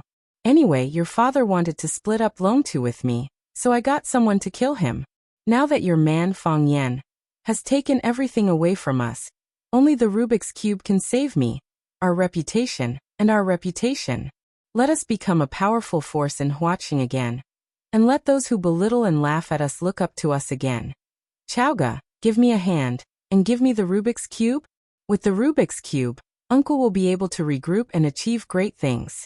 When that time comes, you will be proud of me. I want you to die immediately. Lu Chaoge stared at Qiang Longtan and said, she had never hated someone so much, and she had never wanted someone to die so much. He had done so many evil things and killed his closest family member, but he spoke to her in such a careless tone, asking for something that didn't belong to him in the first place. He didn't care about his past at all. He had only killed one person and he could kill again. He had only done some shameful things and he could do it again. But what could he do? He was more venomous than a poisonous snake and more vicious than a ferocious tiger. It was uglier than the ugliest creature in the world. Listening to Lu Chaoge's hatred and curses, Qiang Longtan laughed out loud. Qiang Longtan turned around, looked at Jiang Fengxing and said, Fengxing, these young people are braver than us. The older we get, the less courage we have. The more you live, the more regressive you become. That's because we care about too many things. Jiang Fengxing took out a cigarette from his pocket and put it in his mouth. If you care about too many things, you won't be willing to die. Since we don't dare to die, then let others die. Qiang Longtan said with a smile, why don't I get my little friend to bring them here? It's all up to you. Jiang Fengxing smiled and nodded. He clapped his hands, and the Lord God walked over with a woman upside down. He held the woman's arm in one hand and her ankle in the other. She did not look gentle at all. Bam! The Lord God threw the woman on the floor, then walked in front of Lu Chaoge, looked at her with a silly smile, and kindly reminded her. Give them the Rubik's Cube. Otherwise they'll really kill you. I'm also a woman, so I can understand the difficulties of being a woman very well. Woman. Lu Chaoge looked at the Lord God with a confused look. He had a rough face, a thick beard, and a sturdy body that looked mighty and domineering. When he moved, he looked like a small mountain. The Lord God is a woman? Lu Chaoga finally understood why the Lord God said that he didn't like women several times when he was chatting with her. She finally understood why a kidnapper would spout so much nonsense out of the blue. Women. The Lord God patted Lu Chaoga's face and said, "Take care of yourself." Twisting his chubby butt, he elegantly walked to Jiang Fengxing and stood still beside Jiang Fengxing. Jiang Fengxing put his arm around the Lord God's shoulder. The Lord God very gently took out a lighter from his pocket and helped Jiang Fengxing light the cigarette, then said in a sweet voice, "You're allowed to smoke only this one. Otherwise, you're not allowed to kiss me." Jiang Fengxing laughed and said, "Fine. I'll listen to you and only smoke this one." As he spoke, he hugged the Lord God tighter in his arms. The Lord God giggled and rubbed his sturdy body against Jiang Fengxing's chest. The two looked at each other in the eyes. Lu Chaoga turned her face away, not daring to look again. These kidnappers didn't look like kidnappers at all. After such a fall, the woman on the ground slowly woke up. And Jing, the assistant who was kidnapped with Lu Chaoga. She saw Lu Chaoga sitting on the iron bed and hurriedly shouted, "Boss!" She rushed in the direction of Lu Chaoga, but was kicked out by Qiang Longtan. And Jing's body retreated, and then heavily hit the iron table in the middle of the room. Qiang Longtan slowly walked over. When Jing was about to get up, he grabbed her hair and pressed her body against the table again. Qiang Longtan's body was on top of Jing's body. He looked at Jing's pretty face at close range and asked with a smile, "Are you afraid? Let me go." Jing struggled desperately. But how could her strength be greater than Qiang Longtan's? No matter how hard she tried, she couldn't lift Qiang Longtan's body from her chest. "Your life is not in my hands, but in Lu Chaoga's hands. Beg her. As long as you are willing to beg her, she will plead for you. I will let you go. You won't die." Qiang Longtan tightened his grip on Jing's hair as he roared, "Beg her, quickly beg her. Don't even think about it." Jing's hair was pulled off, but she still gritted her teeth and persisted. "Very good. You're as stubborn as your boss," Qiang Longtan said with a smile. He took out a knife with his right hand and cut off the hair in his hand. Swish, swish, swish. His right hand brandished the knife randomly, and Jing's long hair quickly turned into a hedgehog's head. It was like cutting chives with a kitchen knife. It was messy and messy. Jing screamed in shock, but she couldn't escape Qiang Longtan's grasp. Lu Chaoga was just about to jump off the bed to help Jing, but before she could do so, bang! A dagger was stabbed into the bedding between her legs. It was less than a centimeter away, and the dagger could have pierced into her calf bone. The chief god glanced at Lu Chaoga and said in her sweet voice, "Don't move. Don't move. I can't guarantee that I'll stab so accurately every time." Lu Chaoga panted heavily as she sat motionlessly on the spot. Qiang Longtan pressed down on Jing's head and raised the dagger to stab down. He said, "There's an art in the western regions called scalp painting. I've admired it for a long time, but I've never had the chance to see it. An old friend told me that he saw with his own eyes a foreign monk painting a blood-bathed peony on his scalp. Today I'll paint a painting on your scalp. What do you think I should paint?" Jing couldn't answer, and her cries became even more tragic. Painting on the scalp? Just the thought of it made one's hair stand on end. "Stop!"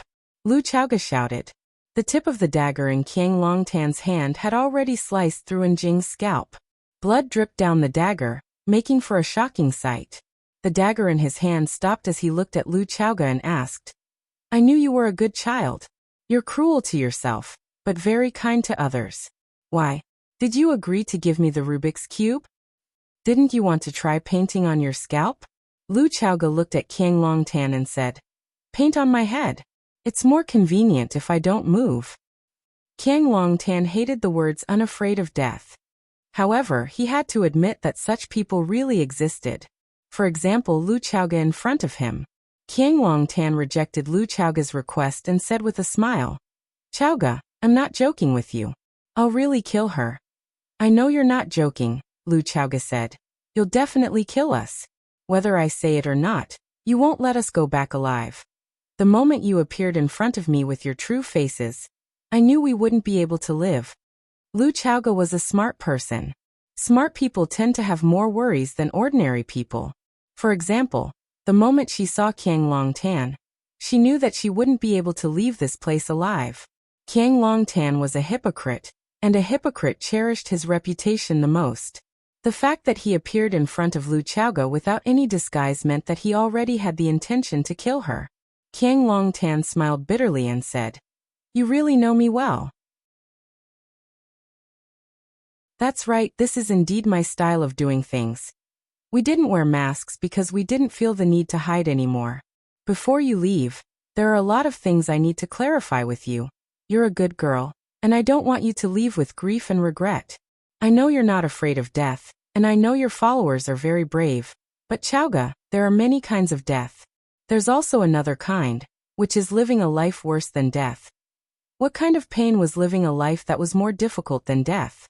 The knife in Jiang Longtan's hand was slicing at Jing's scalp, preparing to complete the work in his heart. He said, "Look, painting on a scalp. This feeling is worse than death. The painting is done, and the person is still alive. The blood is the most natural paint. Lu Chaoga, have you ever seen a painting like this?" "Bastard." Lu Chaoga cursed through gritted teeth.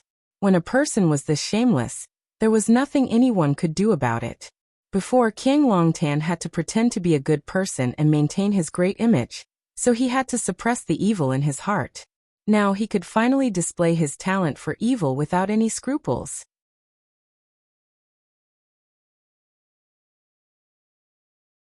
Chapter 465. When Qiang Longtan was focused on completing his masterpiece, Fengxing also patted the Lord God's bearded face and said, "Old Jiang is busy, we can't be idle. Go bring those two guys over. Since Miss Lu likes acting so much, let's also add some fun to her." The Lord God laughed and said, "That will be lively." He turned around and quickly returned with two men in black who were tied up tightly. He threw the two men in black on the ground, letting them struggle and twist. The rope was made of high-tech fiber. The more intense the resistance, the tighter the binding. These were Lu Chaoga's driver Zheng Xiang and bodyguard Bookworm, both of whom were also kidnapped with Lu Chaoga. The driver Zheng Xiang was still trying, and Bookworm stopped moving after a little testing. Before having the confidence to break out in one fell swoop, try not to do anything suspicious. If the opponent is angered, it is likely to bring danger to your own life. The Lord God stepped on the driver Zheng Xiang's back with one foot and asked with a smile, "What? Are you afraid of death? Do you want to live?" The driver did not respond and struggled even more fiercely. The Lord God looked at Lu Chaoga and said with a smile, "You see, he wants to live, but in the end he will die because of you." The Lord God patted Zheng Xiang's head that was desperately trying to raise and sighed. "Who told you to be a nobody? The fate of a nobody is just a way to be cannon fodder. It has been like this since ancient times." The Lord God's knees bent slightly and the sharp blade in his hand stabbed down. Screech! The sound of the sharp blade cutting through flesh was heard. The dagger with 21 barbs stabbed into the driver Zheng Xiang's back. Zheng Xiang's raised head paused in midair for 2 seconds, and then fell down heavily. His body twitched violently on the floor, and his mouth vomited large mouthfuls of bright red blood. Screech! The Lord God pulled out the dagger from Zheng Xiang's body without hesitation. The barb brought out pieces of meat and a pool of blood. The Lord stretched out his finger and gently scraped a drop of blood on the blade. He put it in his mouth and sucked it. He turned to look at Lu Chaoga and said, "Look, you killed him. No matter what, this is a human life." Zheng Xiang's back was bleeding, and Lu Chaoga's heart was bleeding. She had experienced such a scene countless times, and every time she experienced it, she would feel a deep sorrow that was hard to suppress. Humans were not animals, so why did they have to kill each other? That taciturn but loyal driver, what crime did he commit? For the sake of profit, they could casually take away other people's lives. "You will get what you deserve," Lu Chaoga said through gritted teeth. She bit her tongue, and her mouth was filled with the sweet taste of blood. She had purposely bitten her tongue. That was the only way she could remain rational and clear-headed. "You will all die a horrible death. That's a matter for the future," the Lord God said with a smile. "I said I like to kill, but you didn't believe me. Look, my interest is now completely aroused by you. What game is more addictive than this?" The Lord God walked up to the bookworm and stepped on the Lord God's chest with one foot like before. He said, I just pierced his heart from the back. This time, I will stab you through the heart from the front. While you look at me, let me stab you through the heart. At that time, you are not completely dead, and your brain can still stay awake. I will pull out the knife when you look at me, and then, you can hear the sound of rustling flesh and the knife rubbing against each other. Have you used a knife to cut a piece of paper? Have you used a knife to cut tofu? Yes, that's the sound. These are all my leftovers. The Lord God said, Do you have any new tricks? The Lord God looked at the bookworm's calm eyes, smiled and nodded, and said, I almost forgot. You are different from them. You used to be brilliant, the king of the mercenary world. The king of soldiers returned and became a dog of the Qin family, but I still respect you. Tell me, how do you want to die? The bookworm thought about it seriously and said, When I was in North Africa, I often played a scarecrow game with people. You would stab people with knives, and the one who could stab the most and still survive was the winner. The person with the most knives was the final winner, the scarecrow. When I played before, I was the winner every time. My highest record was 412 knives. However, I used to be the stabber and never had the chance to become a scarecrow. Why don't you help me today? The Lord God's face was full of excitement, and his eyes glowed with excitement. He liked to kill people, and he liked to kill different people, and he liked to kill different people. He had heard of this scarecrow game, but he had never played it. This was not only a novel way of killing, but it also challenged the psychological quality and knife technique of the stabber. Stabbing a knife into a person's body over and over again, and not killing them immediately, just thinking about it made one's blood boil. If the stabber's psychological quality was not up to standard, or the knife technique was not agile and delicate enough, it was easy to stab people to death. Moreover, the bookworm said that his highest record was 412 knives. How many knives could he stab? Could he break the bookworm's record? Those who were skilled were bold. As a swordsman, he was itching to compete with his opponent. The Lord God was hesitating whether to agree to the bookworm's request for death, but Fengxing stopped him from behind and said, Don't be bewitched by him. He just wants to buy some time for Lu Chaoga with his own death. Stabbing a person hundreds of knives and not killing them immediately is a contradiction in itself. I'm afraid it will take a lot of time, right?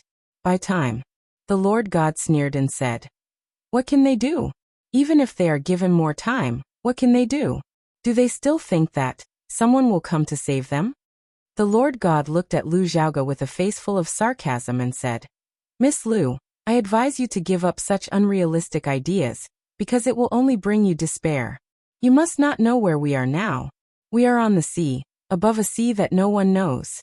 Even if your little lover turns watching upside down, he can't find your whereabouts, nor can he find this place.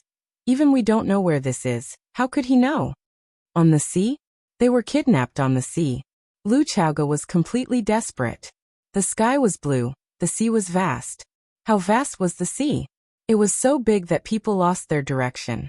What was worse, if they were on land, people would leave clues as long as they ate, drank, and defecated. If Fang Yan was smart and attentive, he might have a way to find out where they were hiding. However, if they were on the sea, it would really be a classic line in a TV series. You can scream, it's useless even if you break your throat. There is no chance of survival. After understanding this problem, Lu Chaoga was even less likely to hand over the Rubik's Cube. They were all going to die anyway, it was just a matter of dying sooner or later. Driver Zheng Xiang was going to die, Bookworm was going to die, and Jing was also going to die. It would be her turn in the end. They were making her suffer mental torture now. And after they killed all the people around her, they would make her suffer mental and physical torture. Without getting the Rubik's Cube, they would not give up. Zheng Xiang was bleeding, and Jing was screaming. Bookworm's eyes were blood red as he stared at the Lord God and roared. What? You don't dare? 412 stabs. Are you afraid that you can't surpass me? Are you afraid that you can't break my record? Come on, I'll keep track of every stab you make. I will grit my teeth and hold on until you stab 413. The Lord God was getting more and more tempted. He turned to look at Jiang Fengxing and said, Since Fang Yin can't find us, it proves that we have enough time. Don't you want to see my knife skills? I promise I won't let you down. If you have time, just let me be willful for once, okay? Jiang Fengxing smiled at King Longtan. King Longtan said, let's get down to business. We can't give our opponent any chances. King Longtan was such a cautious man. Even if he had 100% control over the situation, he still didn't want to make the slightest mistake. It was shameful to fail in such a simple task. What a shame. The Lord God licked his lips and looked at Bookworm. Seems like I can't let you have your way, coward. Bookworm spat in disdain. Sissy. The Lord God's eyes became even redder as he spoke. I definitely don't care if you call me a sissy, because I really want to be a woman. Isn't it great to be a woman? How can a man be tired? He slightly bent his knees, raised the dagger with both hands and looked at Bookworm. However, I've decided to give you a new way to die. I'll make you watch as I cut open your chest and pull out your first organ for you to see. You've never seen this before, have you? After saying that, the Lord God raised the dagger and stabbed it down towards Bookworm's chest. A very faint sound of something breaking through the air could be heard. The dagger in the Lord God's hand changed from a stab to a slash, cutting the object flying towards him in half. Pow! The two halves of the object fell at the same time. It turned out to be a small red snake that had been cut in half. Red snake blood flowed and spread on the ground. The small and ugly snake head was still hissing and chirping. The door to the room was pushed open from the outside as a short, skinny man walked in with an expressionless face. Behind him stood a young man in a black robe. The man glanced at the tragic scene in the room. His expression became cold as he spoke. All of you must die.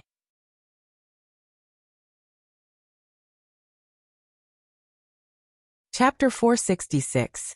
The red heart snake's tail was still wriggling, slapping the cabin board. Other than that, there was no other sound.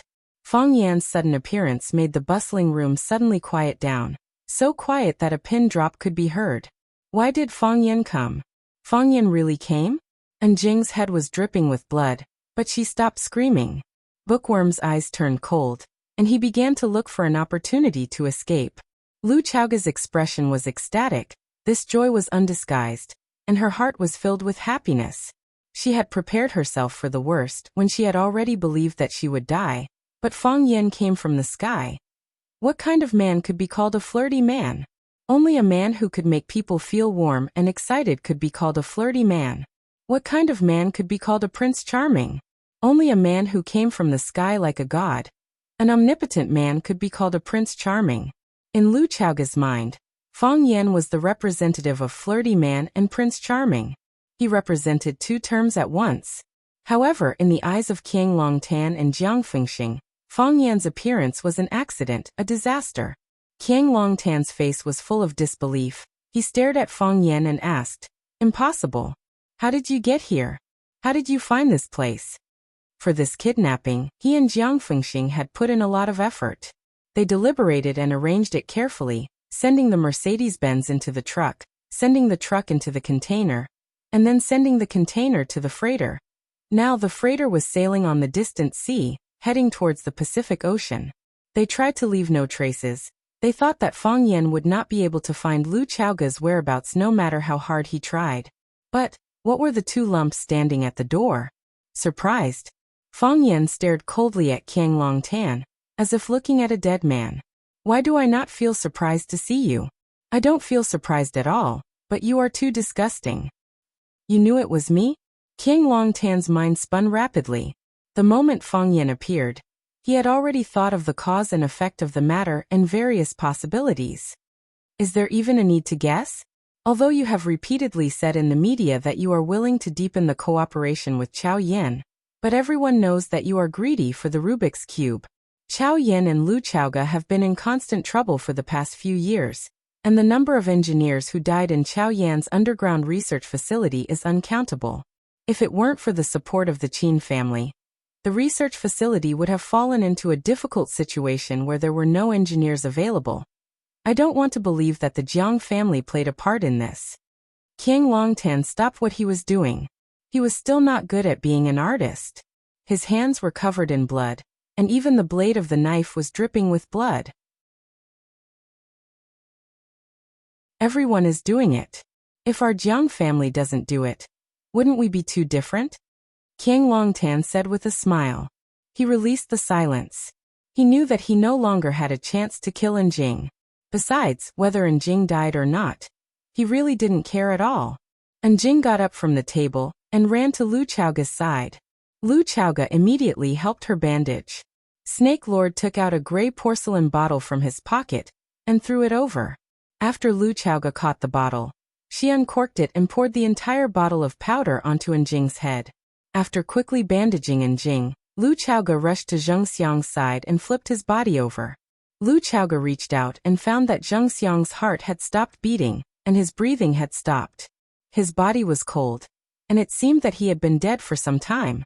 His eyes were wide open, and he died with a grievance. Lu Chaoga closed his eyes and took off her suit jacket to cover his face. You had long guessed that it was me, so you caused a scene at the wedding and forced the Jiang father and son into a desperate situation. I had no choice but to take the risk and pin all my hopes on Lu Chaoga's Rubik's Cube. If it weren't for the Jiang family's passive position after the wedding incident, I wouldn't have been in a hurry to get a result. I would have locked them up for 3 to 5 months, or even a year and a half. My greatest strength is patience, and I was confident that I would eventually defeat and convince them. If I hadn't come, you would never have found this place. So this was also part of your plan. You used the trick of chasing the tiger down the mountain to find Lu Chaoga's whereabouts from me. Qiang Longtan looked at Fang Yan with a puzzled look and said, What I don't understand is, how did you find this place? This was an uninhabited sea. Without someone to navigate and guide them, it would have been impossible for them to reach this place. How did Fang Yan do it? Was there a traitor by his side? Qiang Longtan inadvertently glanced at Jiang Fengxing and ruled out this possibility. If the plan to kidnap Lu Chaoga was made by him, then the real executor was Jiang Fengxing. Jiang Fengxing was more invested in this than himself, and he had a lot of benefits on Lu Chaoga. What reason did he have to betray him? Betray the plan to kidnap the goddess? After Qiang Longtan was betrayed by Lu Tong once, it was very difficult for him to trust anyone again, including his current partner. Qiang Longtan, I admit that you are a very smart person and a natural conspirator. No one is more vicious than you, and no one is more vicious than you. You didn't trust Lu Tong for a long time, so you arranged for him to be by your son Jiang Zhuliu's side. You single-handedly planned the kidnapping of Lu Chaoga, but I'm afraid even your own son didn't know about it, right?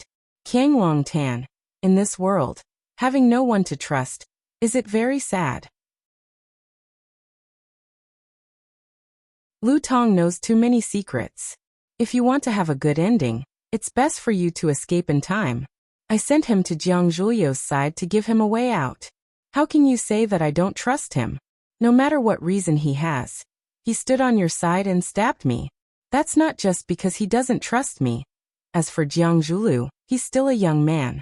He always pretends to be mature, but deep down he's still a kid who hasn't grown up. Why would you let a kid know so many dirty things? Qiang Longtan still didn't give up. He kept staring at Fang Yan and asked, You still haven't told me. How did you find this place? Because I planted a tracking device on you. Fang Yan said sarcastically. As long as you're human, there will be traces of your existence. That's impossible. Qiang Longtan immediately refuted. Before I boarded the ship, I used a sophisticated device to check my body. I don't have any suspicious objects on me. We're confident about that. Who said the device can definitely detect you? Fang Yan sneered. The Snake Lord whistled. A hair-thin black snake crawled out from Qiang Longtan's hair. It coiled up in the middle of his hair, blending in with his hair. It was hard to distinguish with the naked eye. If it didn't pop out to look around, you'd only see it as a slightly thicker strand of hair. Fang Yan was worried about Lu Chaoga's kidnapping. On one hand, he sent people to ask around for Lu Chaoga's whereabouts. On the other hand, he and Qi Ning and the others used the elimination method to analyze who was the most likely suspect. Fang Yan used one night to look through all the information on the crises that Qiao Yan and Lu Chaoga had encountered in the past 3 years. Finally, he locked onto the Jiang father and son. At this time in Huaqing, there was a huge conflict of interest. Furthermore, There were only a few people who had the ability to kidnap Lu Chaoga without anyone knowing. The Jiang father and son were the biggest suspects. Therefore, Fang Yan caused a ruckus at Jiang Zhuliu's wedding, forcing the Jiang father and son into a dead end. Then, he formed an alliance with Lu Tong, giving the Jiang father and son the deepest and most painful stab. When Fang Yan left with Lu Shu and Lan Shanggu, it was the same as taking away all the Jiang family's energy and spirit. His skeleton was also shattered with a single slap. Qiang Longtan was eager for revenge, so he could only seek revenge from Lu Chaoga, who was already held hostage by him. At the wedding venue, when Jiang Longtan jumped down from the stage and wanted Fang Yan to punch and kick him a few times, the two of them were very close to each other, giving Fang Yan an opportunity. He flicked the blind black dragon, who could communicate with the female snake through ventriloquism, into Qiang Longtan's hair. Any tracking device could be detected by more advanced detection devices. However, if he used the blind black dragon, this possibility would not exist. The blind black dragon was a fleshly animal. It didn't have any metal or chips. Moreover, the blind black dragon communicated with the female snake through ventriloquism. As long as its abdomen wriggled, it would produce a special wave. When the female snake received the wave signal, it would follow. After Fang Yan placed the blind black dragon on Qiang Longtan, he ordered Snake Lord to monitor him closely. Sure enough, Qiang Longtan didn't make them wait for too long. When the whole world thought he would close his door to heal, he slipped out of the house in the middle of the night in disguise. When he arrived at the port and was about to board the ship, Fang Yan had a rough idea of where Lu Chaoga was going. However, the sea was vast. It was easier said than done to find a person or a ship on the surface of the sea. If they were too close, they would be easily discovered. If they were too far away, they would easily lose track of them. Qiang Longtan was too cunning. They had to spend a lot of effort to follow behind him without him noticing. However, it would still take a lot of time to find the cargo ship. Fang Yan and the Snake Lord took the boat and circled the sea for a long time before they finally confirmed their target. Qiang Longtan couldn't see the black snake above his head, but he noticed something strange from the frightened eyes of others. He held the dagger and swung it above his head. The blind black dragon didn't have eyes, but it was the most agile snake species. When it sensed danger, it immediately took the initiative to attack its prey. Ah! Qiang Longtan screamed. The back of his hand was bitten by the blind black dragon.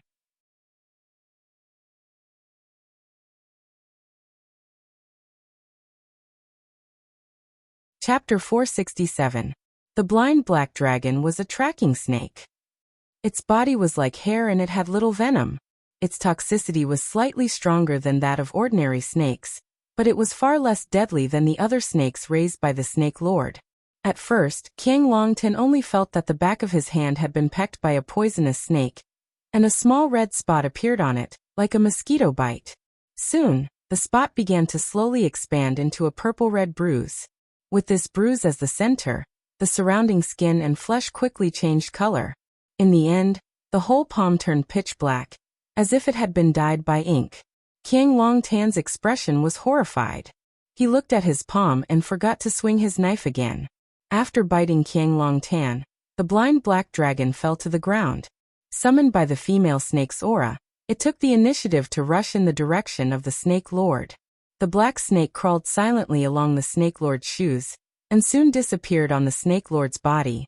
They hadn't seen each other for a long time. Maybe he was already reunited with the female snake. A tuft of black hair scattered on the ground. It was Qiang Longtan who had felt the danger above his head and swung his knife down. The Snake Lord looked at Qiang Longtan coldly and said, "Don't move. Don't move. The more you move, the faster the poison will spread in your body. When this black spot spreads to your whole body, your organs will fail and your body functions will degenerate. You will rot and die." The blind black dragon was a tracking snake, and it didn't have strong attack power or strong venom. It tried its best to bite out and spray all the venom in its body, but it could only infect an adult's arm. As for the organ failure and body functions degeneration that the Snake Lord said, it was impossible for the body to rot and die. The smarter a person was, the more suspicious they were, and the smarter they were, the more afraid they were of death. After listening to the Snake Lord's words, Qiang Longtan didn't dare to move again. The god looked at Fang Yan charmingly and said with a smile, "Oh, you're the pretty boy Fang Yan that Miss Lu is thinking about? Not bad. At first, I thought that the gigolo was just a little good-looking. He had no ability and no sense of responsibility. He only knew how to rely on his natural good looks to play with the feelings of us girls." Fang Yan silently looked at the Lord God's bearded face, as well as the delicate voice and movements when he spoke, and sneered in his heart. "Play with your feelings? In your dreams? I didn't expect you to actually find me, and I didn't expect you to really dare to come. Fang Yan, you're really a man." Such a man was indeed worthy of girls' liking. Miss Lu was willing to die for you, and you were willing to die for her. What a pair of ill-fated mandarin ducks.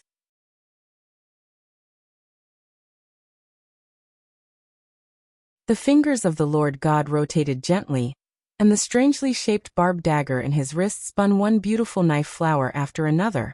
Step by step, he walked toward Fang Yan and said, "I like to have a lover. Therefore, I will be very gentle to you." As the Lord God spoke, his body suddenly pounced towards Fang Yan. His feet stamped on the ground, and his burly body jumped high. The dagger in his hand was raised high, and the sharp dagger blade pierced the top of Fang Yan's head. He wanted to insert the dagger in his hand into the top of Fang Yan's head and harvest Fang Yan's life in the most direct and cruel way. When the Lord God stood still, he was like a hill. When he ran and sprinted to attack, his body became as flexible as a rabbit. Moreover, that flexible waist gave people a somewhat enchanting feeling. His body flying in the air made no sound, like a fish swimming in deep water, like an eagle flying in the sky. The dagger he stabbed out did not make any sound, as if the dagger did not have any strength on it. But wherever his dagger passed, there was a pale red light. Fast. His speed was too fast. Because it was fast, the speed left the sound far behind. When you saw the dagger he swung out, the sound of the dagger was still slow to come. It was indeed extraordinary to be able to use a weapon to such an extent. The Snake Lord did not rush up to fight back. He even took half a step in the direction of Lu Chaoga. He used his body to block in front of Lu Chaoga to prevent Feng Xing, who was watching the battle, from hurting Lu Chaoga. He knew that Fang Yan was crazy, and he needed to find an opportunity to vent the anger in his heart. Fang Yan also stood still, as if he was at a loss in the face of the Lord God's attack. Hiss! It was not until the dagger was about to be inserted into the top of Fang Yan's head like a green rainbow that the sound it caused was heard. However, the sound was not the sound of the dagger, but the sound of the air being ignited by the heat wave emitted by the dagger itself. Fang Yan waved his hand. It seemed that it was true. He just raised his right hand towards the air. Then the Lord God retreated. Fang Yan was surprised, and the Lord God was even more surprised. "How did you do it?" the Lord God asked in surprise. "Just now." "What happened?" Fang Yan was surprised that he had just used a move of Dragon Catcher to grab the main vein of the Lord God's wrist, but he had touched nothing. This was not a simple Dragon Catcher, but a Dragon Catcher when the heart of Tai Chi was spinning wildly, and the Tai Chi domain had been fully developed. This move should be called Tai Chi Dragon Catcher. The Lord God was surprised that there was someone faster than him. Although the Lord God was burly, he was good at physical flexibility and agility. He learned tap dance from a professional dance teacher when he was a child, and he also participated in world-class tap dance competitions when he was a teenager. It was not until he was discovered by the mutants that he gave up dancing and became the current Lord God. The reason why the Lord God was nicknamed the Lord God was because his attacks were always successful. Within his attack range, no one could avoid his dagger. Just like the divine domain, he was the master of the domain. However, in the process of competing in speed in this round, the Lord God lost to Fang Yan. What he thought was a safe attack had failed. If he had not retracted his saber quickly, Fang Yan would have seized the meridians on his wrist, and he would have become a prisoner. The Lord God was proud, and he would not allow such a failure to happen to him. His fingers kept flicking, and the sharp dagger in his hand seemed to have a life of its own, making dazzling and wonderful knife moves one after another. The Lord God's big beard face stretched out, and he grinned and looked at Fang Yan and said, "Interesting. It's really interesting. No one could keep up with my pace before. I didn't expect to meet an opponent today. It's a pity. I've heard of your name for a long time. 3 years ago, you fought the Japanese sword god Chiba Hashirama at the top of One Sword Peak. I thought you were just undeserved and had been elevated by others. It's really a surprise to try it today. I want to apologize to you. You're not a pretty boy. At least you're not a good-for-nothing pretty boy." The Lord God licked his lips and made a greedy and bloodthirsty gesture. He bowed slightly and the dagger in his hand stopped spinning. He held the dagger upside down in his right hand, stared at Fang Yan with sharp eyes and said, "Tai Chi? Is that the legendary heart of Tai Chi? Although I didn't know what happened just now. Then try to take another move from me." The Lord God's body began to spin, spinning counterclockwise, like a top that could summon a hurricane. The strong airflow filled this narrow space. Qiang Longtan's hair was flying in the wind, and even the iron chair was rolled up by him. The Lord God's body turned and spun up. At the same time, he had turned into a vague shadow. Phew! The speed of the Lord God's rotation did not slow down, and he and his knife turned into a tangible but intangible shadow, bursting out with bright cold electricity. Around Fang Yan, he had turned 7 or 8 times in an instant. There were dozens of cold electricity in each circle, stabbing at Fang Yan's body from any possible or impossible angle. Wind Shadow Knife Technique? Fang Yan was secretly surprised that the Lord God's Wind Shadow Knife Technique had reached a high level. The naked eye could only catch the shadow of the wind, but could not see the real trace. Each knife seemed to be scattered, but nearly 100 knives were connected to form an impenetrable knife net. A knife was connected to a knife, and a ring was connected to a ring. It made people's bodies tense and their hearts depressed. Killing Array. This was the power formed after the great success of the knife technique, killing with array. As long as you entered the array, there was no place to hide. However, he smiled coldly and said, "You actually dare to show off in front of me with your weak wind shadow saber technique? Who gave you such confidence?" The Lord God's voice came out of the tornado and said, "When I kill you, you will know where my confidence comes from." Fang Yan's words completely angered the Lord God. He spun faster, and the frequency of his knife was higher. Every knife stabbed at Fang Yan's vital points. Fang Yan's eyes were tightly shut, and he stood there without moving. He was waiting for the Lord God to show his true body.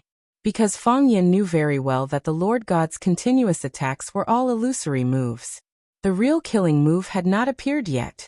The Lord God was looking for the best gap, and Fang Yan was also looking for an opportunity to break the enemy. Fang Yan seemed to be impatient, and reached out to grab the black shadow. Chirp! The wind stopped, and the Lord God's body finally appeared.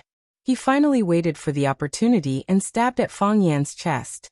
One-hit kill. Whoosh! Fang Yan lightly stretched out his hand. As if waiting for 1,000 years, his hand just happened to block the Lord God's attack route. He reached out and grabbed the Lord God's arm in the palm of his hand. "You all deserve to die," Fang Yan said coldly. He really hated these scumbags. Gotcha. Fang Yan used his strength and directly broke one of the Lord God's arms.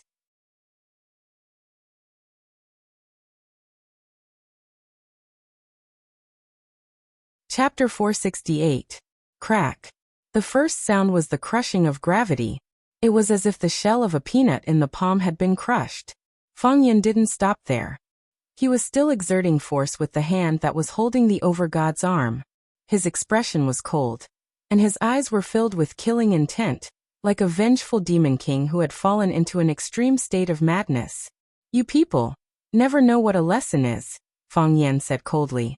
"Since you don't know what a lesson is, I'll let you know what savagery is." Fang Yan's right hand kept kneading, and surging waves of hidden force gushed out. This was the Tai Chi soft force. Although there was the word soft in its name, it was the most brutal and overbearing force. The Overgod's bones were wrapped by the soft force, and then tightened and compressed. Crack, crack, crack. The sound of bones breaking rang out incessantly, like the sound of peanuts being crushed into powder. Fang Yan used the great dragon catcher hand to lock the meridians on the Overgod's wrist. And no matter how hard the Overgod tried, He couldn't break free. When Fang Yan broke the bones in his arm, he felt a heart-wrenching pain. When Fang Yan directed the unparalleled soft force to smash and crush himself again and again, he could no longer feel any pain, because he realized that he had suddenly lost contact with the arm that was holding the saber. It was as if his arm had been cut off by a saber. For a split second, he couldn't feel any pain. Fang Yan looked at the overgod's frightened and increasingly violent and vicious eyes, and said, "What's the most painful pain? It's not feeling pain, but knowing that something is leaving you." Fang Yixing's death was what Fang Yan felt. This kind of pain was the most corrosive to a person's will, and the most difficult to extricate oneself from. Fang Yan took the dagger from the overgod's hand, the dagger with barbs on it. At this time, the overgod no longer had any strength to resist. It was not difficult to beat someone, but it was difficult to send someone away. It was not difficult to send someone away, but it was difficult to take someone away. True experts weren't good at beating people up, but they could easily send people flying a few meters away. It's not hard to give someone away, but it's hard to take someone away. It means that as long as he lightly touches your body, you won't be able to move at all. What Fang Yan was using now was the take formula. Like a dragon bind, it made a supreme expert like the Lord God lose the ability to move. Fear, hatred, helplessness, and other emotions that were hard to describe. However, he said disdainfully, "Is this your so-called wild nature? If that's all, it would be too disappointing. I have to say, in terms of interrogation, you guys are far inferior to us who survived the battlefield." "Bookworm, don't you think so?" The bookworm was still lying on the ground. He was tied up with layers and layers of ropes. If one did not rely on external help, it would be very difficult to untie this kind of knot known as the 98 knots. The Lord God still maintained his self-awareness. Unfortunately, this did not affect the battle at all. "Is that so?" Fang Yan glanced at Bookworm and asked aloud. "Yes." Bookworm nodded. Just now they wanted to play with the scarecrow and paint on the scalp. Compared with what you're doing now, it's really much more high-end. "Oh, I've heard of scarecrows before. If you stab a living person with knives, the one who stabs the most knives and doesn't die will be the final winner. The last person who gets stabbed will have knives all over his body, just like a scarecrow." "What is painting on the scalp?" As Fang Yan spoke, the dagger in his hand slammed into the Lord God's heart. The dagger was sharp and didn't require much strength. He didn't use too much strength either. He held the dagger and slowly pushed it into the Lord God's body. Very gentle and very affectionate. Every time he pushed, the Lord God's expression became more ferocious. With every centimeter, the Lord God's body trembled once. When the blade touched the pericardium, the Lord God's body trembled particularly violently. Although he didn't have the internal vision function, he could clearly feel the movement of the knife in the body, knowing when it pierced the skin, when it pierced the flesh, and when it would pierce the heart. The heart was pierced, and the person was going to die. The Lord God was not afraid of death, because death was another journey for him. However, he was afraid of such a way of death. He was afraid of this kind of feeling that the dagger was swimming in the body, but he didn't have the right to choose to let it move forward or backward. Fang Yan used the knife to tell you that you were going to die, but you didn't know when you would die. This sense of oppression before death was a destruction of confidence, and the most powerful blow to the psychological defense line. The knife stopped moving outside the pericardium, but it moved back. There were 12 barbs on the dagger, and every time it moved back, a piece of flesh would be torn from the internal organs. The twitching was also very slow, so that the Lord God clearly felt the pain of his limbs being cut by him. The Lord God finally became a little impatient and said in a fierce voice, "Pretty boy, give me a hard stab if you have the guts. Let me die happily. Don't be so wishy-washy, like a woman. What kind of friendship do I have with you? Why do you make such a rude request to me?" Fang Yan said sarcastically, "I will let you die painfully but not quickly." He wanted to slowly torture the Lord God to death, just like they wanted to torture Lu Chaoga and the bodyguards and secretaries around her to death. Fang Yan turned to look at Qiang Longtan and Feng Xing, who was looking at him calmly, and said, "Don't worry, you two. It will be your turn soon." We are still on the vast sea, whether it is going to the destination you set before or returning. We have a lot of time to be together. Don't worry. Don't worry. Jiang Fengxing put his hand in his pocket and immediately threatened. You'd better not move, or else I can take your life without the others doing anything. Jiang Fengxing turned a deaf ear to such a threat. He still took out a cigarette from his pocket, put it in his mouth, lit the cigarette with a lighter, took a deep puff, and blew out a smoke bubble. After that, he looked at the Snake Lord and said, Can't I even smoke before I die? The Snake King stared at Jiang Fengxing, fiddling with a small golden snake in his hand, but didn't answer Jiang Fengxing's question. He was as sensitive as an animal, and he felt that Jiang Fengxing was more complicated than he showed. Jiang Fengxing was not interested in bickering with the Snake King. He looked at Feng Yan and said, I know, you want to kill the Lord God in the cruelest way. Then let us suffer in pain and arouse our fear of death. You want to kill us when we beg you for mercy. Wouldn't that give you a greater sense of achievement? Jiang Fengxing looked at him with disdain and said, Winner takes all. If we lose, we lose. We won't beg you for mercy. We won't even negotiate with you. Feng Yan, I know what kind of person you are. I don't expect you to let us go. And I know you won't let us go either. Since we can't negotiate, death is our only choice. So tell me, what's the point of all this? Isn't it just death? Since we're going to die, what's there to be afraid of? What's there to be coerced?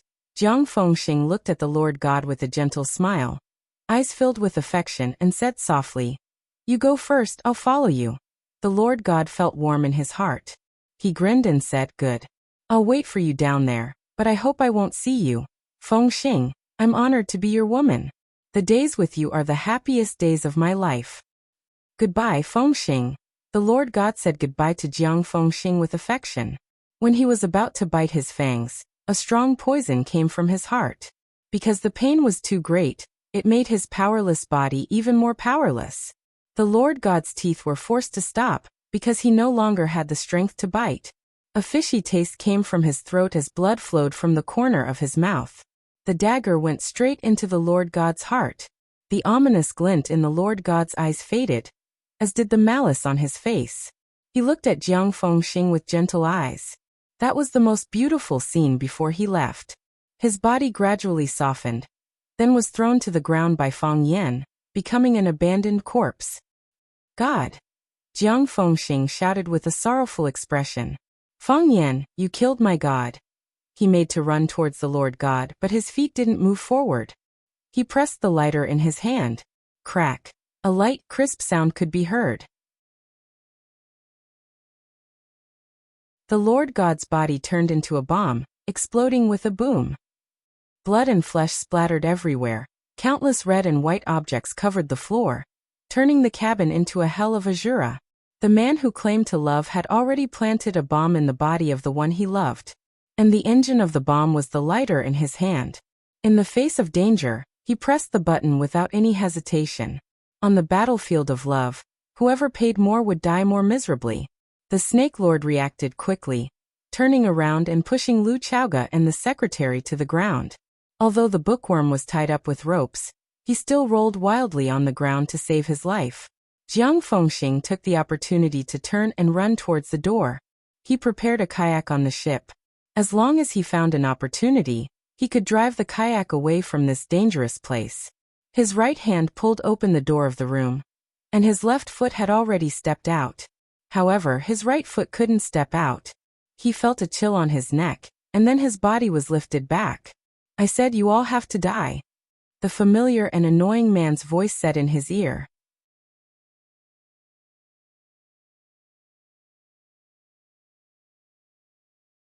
Chapter 469. In Neijiang Lake, there was a senior surnamed Lin who had neither high virtue nor high prestige, who once said that the most important rule in Jianghu was only one word. Fight if you can win, run if you can't. Jiang Fengxing wasn't a member of the martial world, and he had never heard of this man named Lin. However, he clearly understood that if he didn't run now, he would die. In order to keep the secret of kidnapping Lu Chaoga, they tried their best to reduce the number of people involved. Except for Qiang Longtan, who was the main planner, Only Jiang Fengxing and a few people he trusted were responsible for the execution. None of King Longtan's people in the Flower City were useful. Even King Longtan's son Jiang Zhulu and his steward Lu Tong knew nothing about this. Fang Yan came to Jiang Zhulio's wedding to ask for Lu Chaoga, which made Jiang Zhulu extremely angry.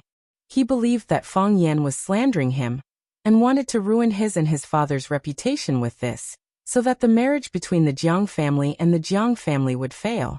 If Jiang Zhulu knew that his father was on this cargo ship, his expression would be quite interesting, wouldn't it?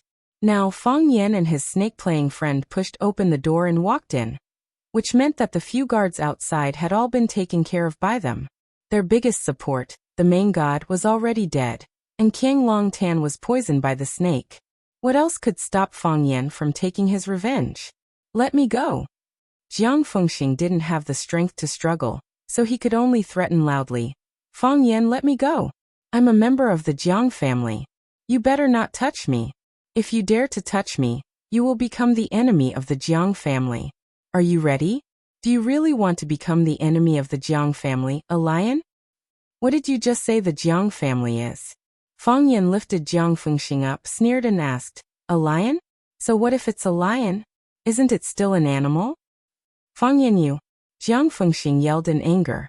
The Jiang family was the Jiang family, respected and feared by everyone. Because he was a member of the Jiang family, everyone had to hold him high above their heads when he walked outside. To suddenly meet someone who did not place the Jiang family in his eyes, this feeling was rather unfamiliar. I don't want to be enemies with anyone, but if someone wants to hurt the people around me, I won't hesitate to make the whole world my enemy.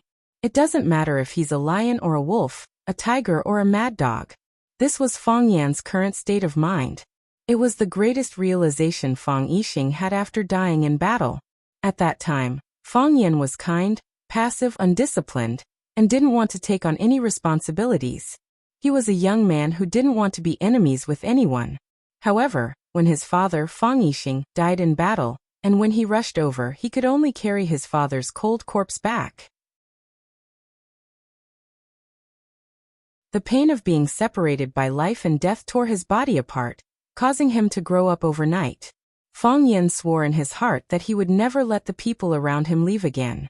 I don't want to suffer this kind of unbearable pain anymore. Fang Yan, we can talk. Jiang Fengxing's tone eased a bit. He also understood that threatening Fang Yan with the Jiang family wouldn't bring him any benefits. Instead, it would only infuriate Fang Yan even more. You don't have any irreconcilable conflict with the Jiang family. Even if two kids have a small quarrel, the elders in the family won't take it to heart. It's better to squash enmity than keep it alive. I am willing to be the middleman between you and the Jiang family, to solve this conflict.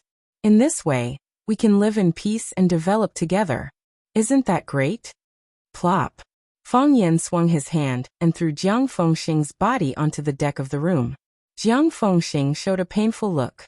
It seemed that this fall was quite heavy. Why should I solve the conflict with the Jiang family?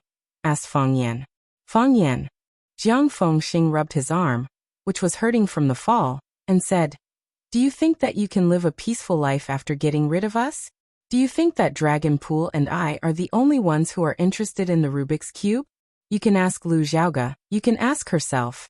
In these few years, how many times has she been in danger? How many assassination attempts has she been through? Are we the only ones who did it? Fang Yan, you have underestimated the attraction of the Rubik's Cube and your current value.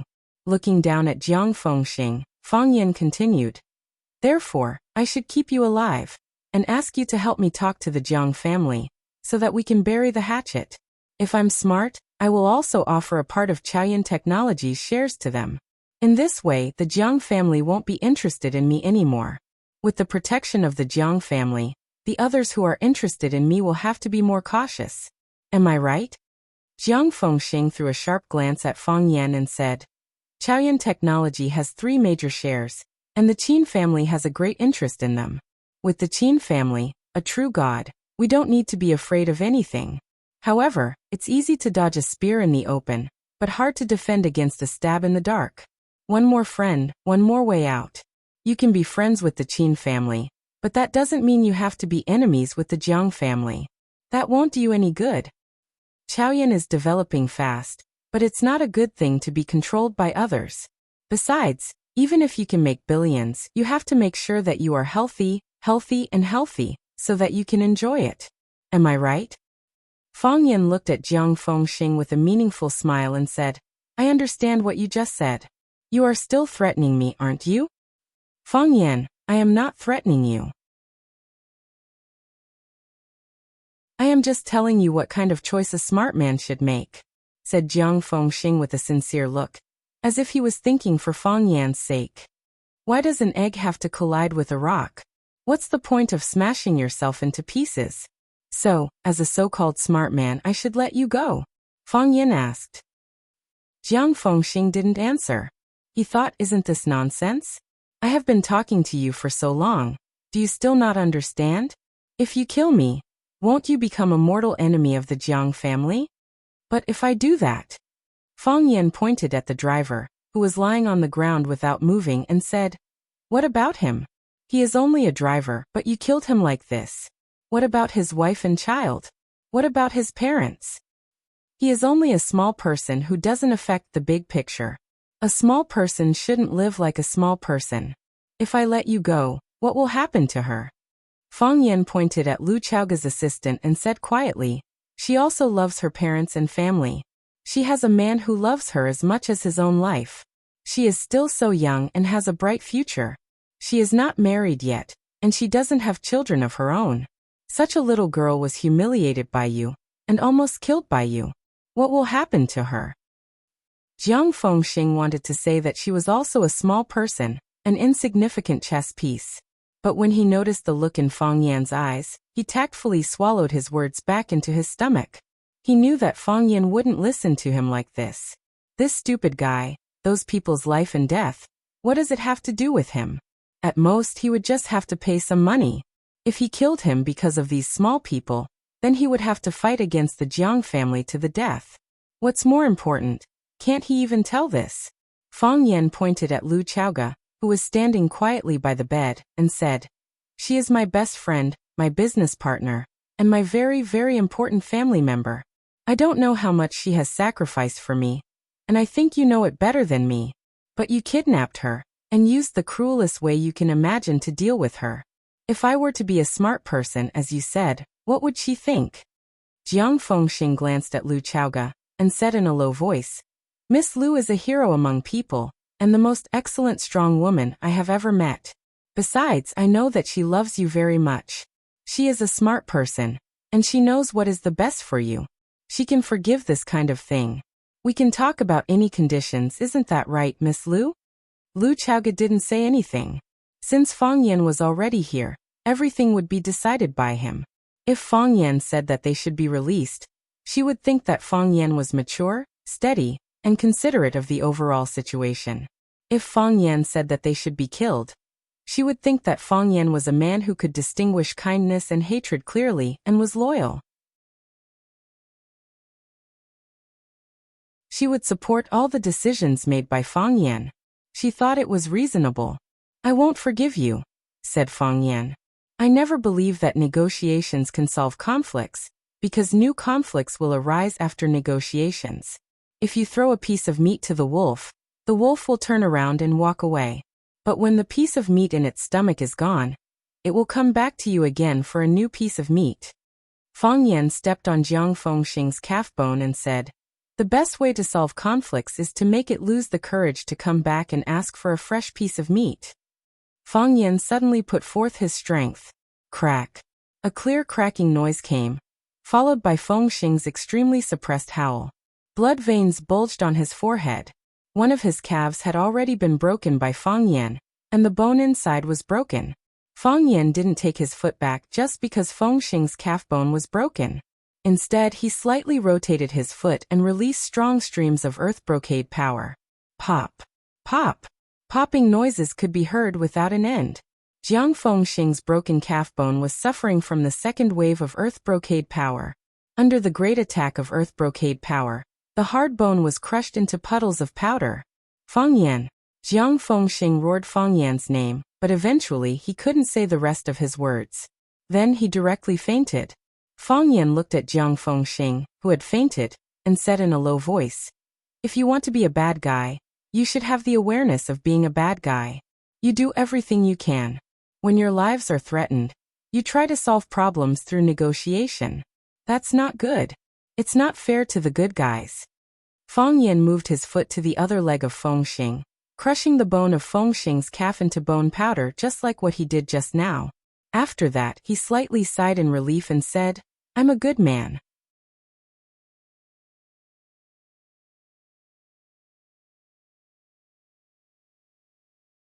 Chapter 470.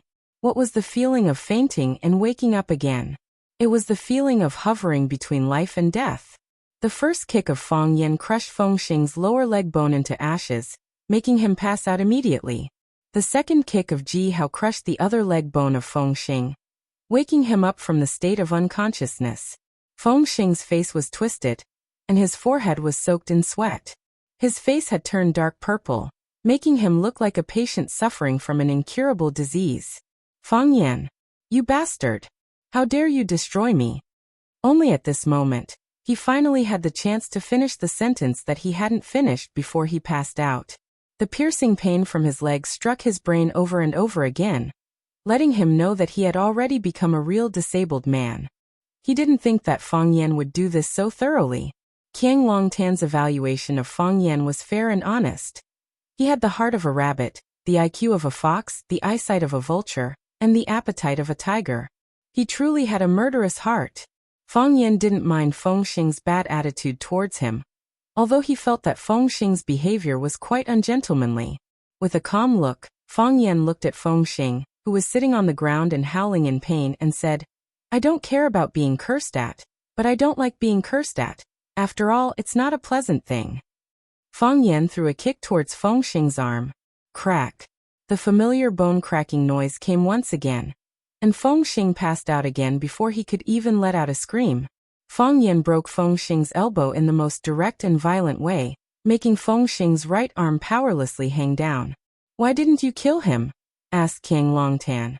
His arm, which was bitten by the blind black dragon, was no longer turning black, and the venom was no longer spreading in his body. Moreover, as time went by, the venom was even fading away. Therefore, Ji Hao had roughly figured out the venom of this snake. Since his life was no longer in danger, he naturally turned his attention back to the fight between Fang Yan and Fengxing. This was another hidden gate of life and death. Fang Yan's attitude towards Jiang Fengxing had also determined his attitude towards Qiang Longtan. Therefore, Jiang Fengxing's fate was Qiang Longtan's fate.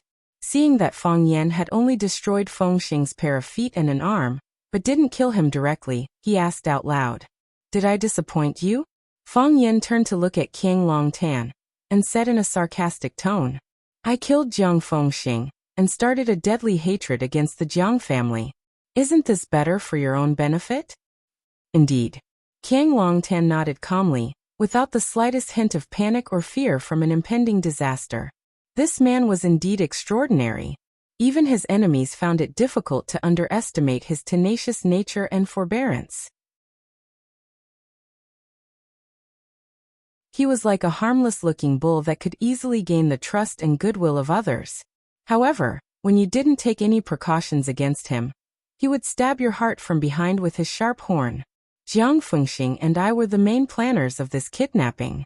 I only used my brain, but all the executors were Fengxing's chess pieces. If Fengxing doesn't die, you will never be able to calm down, will you?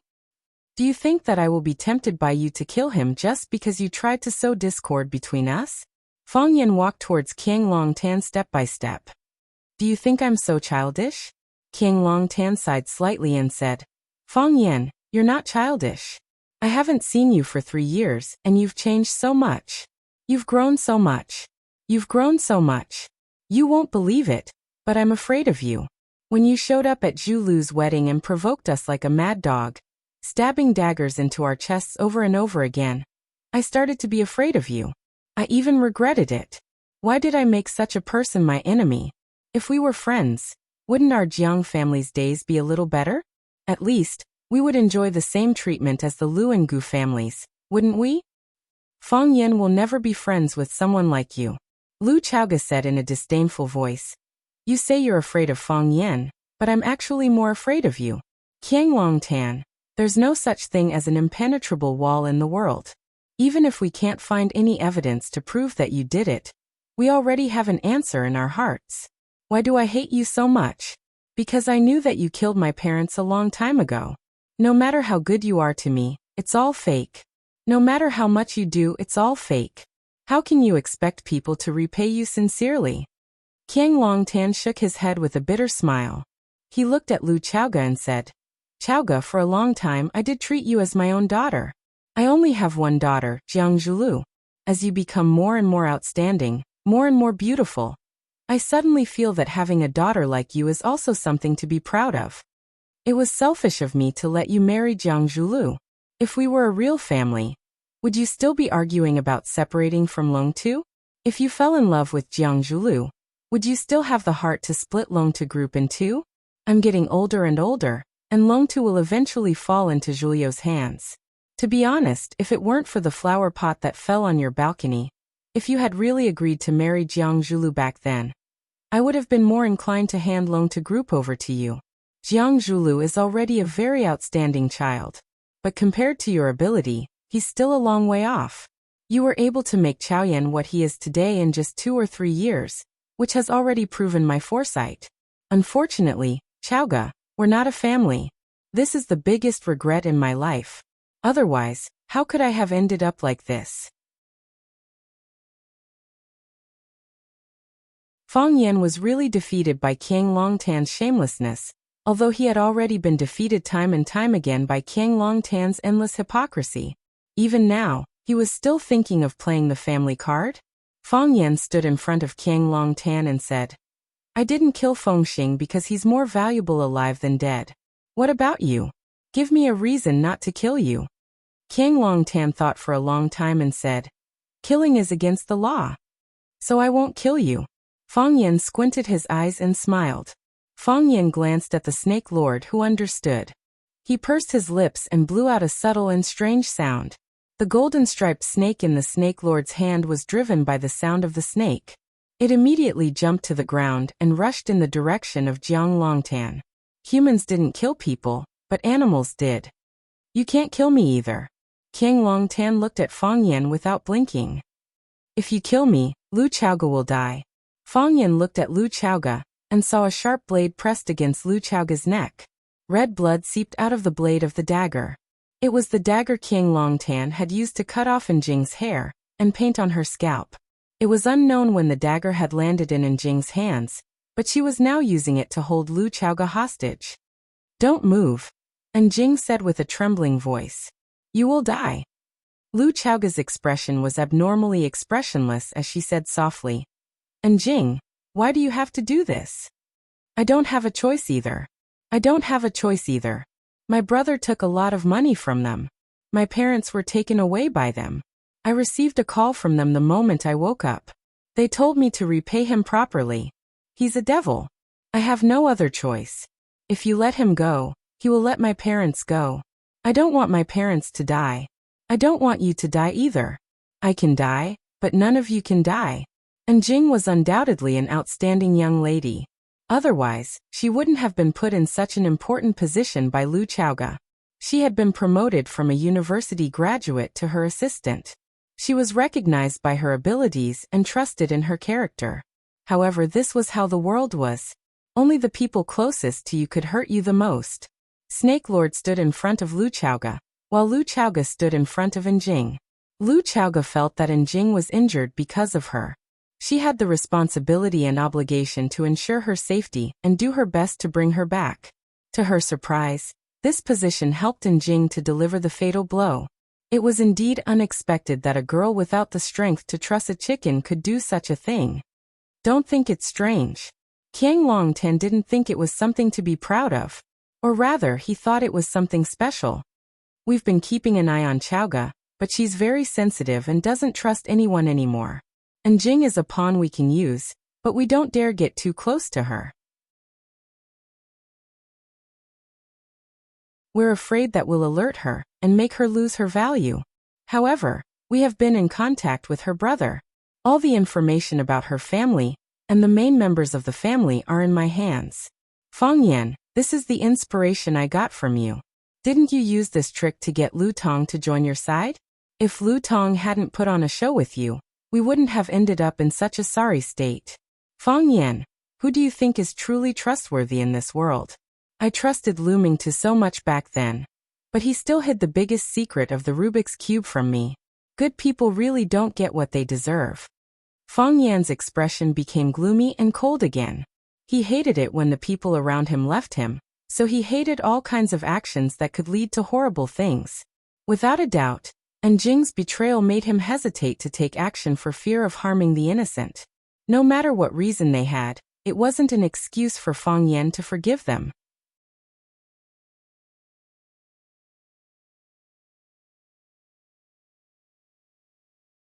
Chapter 471. Never underestimate your opponent at any time. Because no one knew if he had an even more powerful trump card up his sleeve. King Longtan was such a man. He was the perfect combination of a scalper and a dog. After exhausting the diligence and forbearance of a scalper, he finally jumped out and bit people like a dog.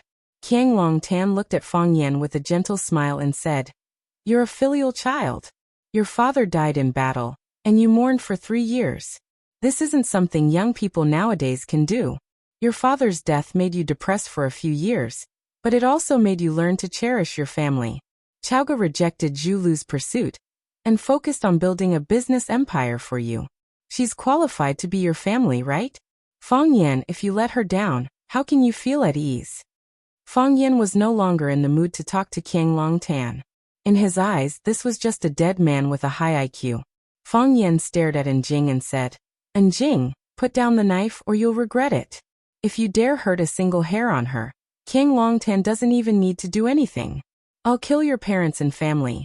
Fang Yan's face was filled with murderous intent, like a Shura demon that had just crawled out of hell. "I can't let them go."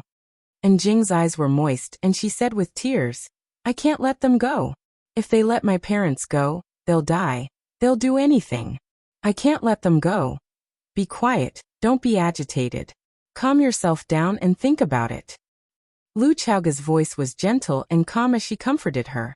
This woman's aura was strong, and her heart was even more determined. Even now, she still maintained absolute calmness, as if the person with the knife against her neck was someone else.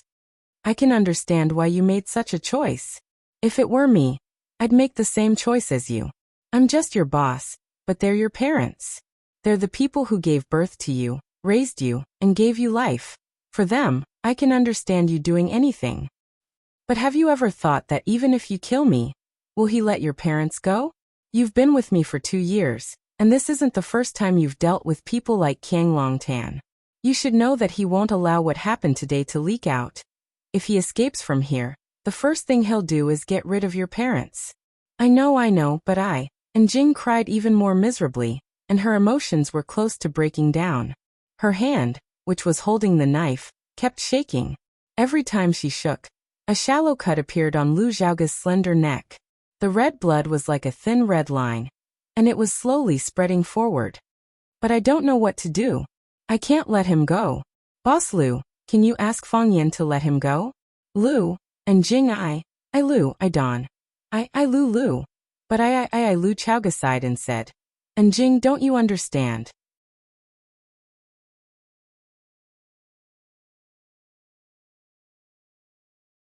Last July, I went to Huaqing Seaview Club for an appointment. When I got out of the car, a gunman sniped at me. She took a bullet for me. Lu Chaoga touched Jing's shoulder and said, "That shot was here. If it wasn't for her, I owe her my life." Plop! Fang Yan threw Jing to the ground, and she lay there coughing violently before taking deep breaths. If Fang Yan had held on a little longer, Jing would probably be a corpse that still had body warmth. Lu Chaoga saved Jing, but she wasn't as concerned about her injuries as before. "You saved my life, so I'll return the favor. You've done your part and I've done mine." But from then on they were strangers. All the admiration, all the support, all the feelings, and all the anticipation vanished when she held a knife to her neck. Betrayal. This was the greatest harm.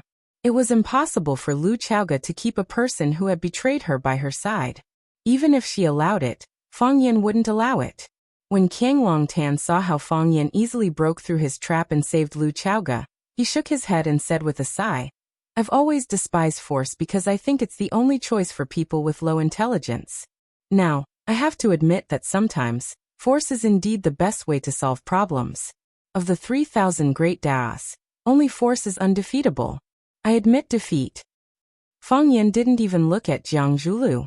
Instead, he walked over and helped Lu Chaoga out of the room. Because the overgod's body had exploded, and the body was being corroded by the genetic agent. The air inside was filled with a fishy smell, and it was unbearable to look at. After Fang Yan and Lu Chaoga left, the Snake Lord's shriveled face revealed an extremely strange smile. He looked at Qiang Longtan and said, "How do you want to die? Can you give me a quick death?" Qiang Longtan looked at the Snake Lord calmly. He already knew that this moment would come. He had exhausted his mind and used up all his chess pieces, but he still couldn't escape. Now he could only accept his fate. "No." The Snake Lord refused without hesitation. "I don't have any grudges against you, and I even like you a little. Only a heartless, ruthless, and vicious person like you is suitable to be a Snake Lord. If only you had followed Master to raise snakes earlier." "What a pity," Qiang Longtan said. It was unknown whether he was regretting that the Snake Lord didn't agree to give him a quick death, or that he didn't have the chance to raise snakes with Master. He pointed at the golden snake crawling on the ground and said, "Can you take it back? I know you won't let me die a quick death, and you definitely won't let me die easily. Can you take this little thing back? You can use any other method. If you want, I can be your straw target or play with a scarecrow. I just don't like the feeling of these little things crawling into my body. If it weren't for these little things, I wouldn't have lost so badly, right?"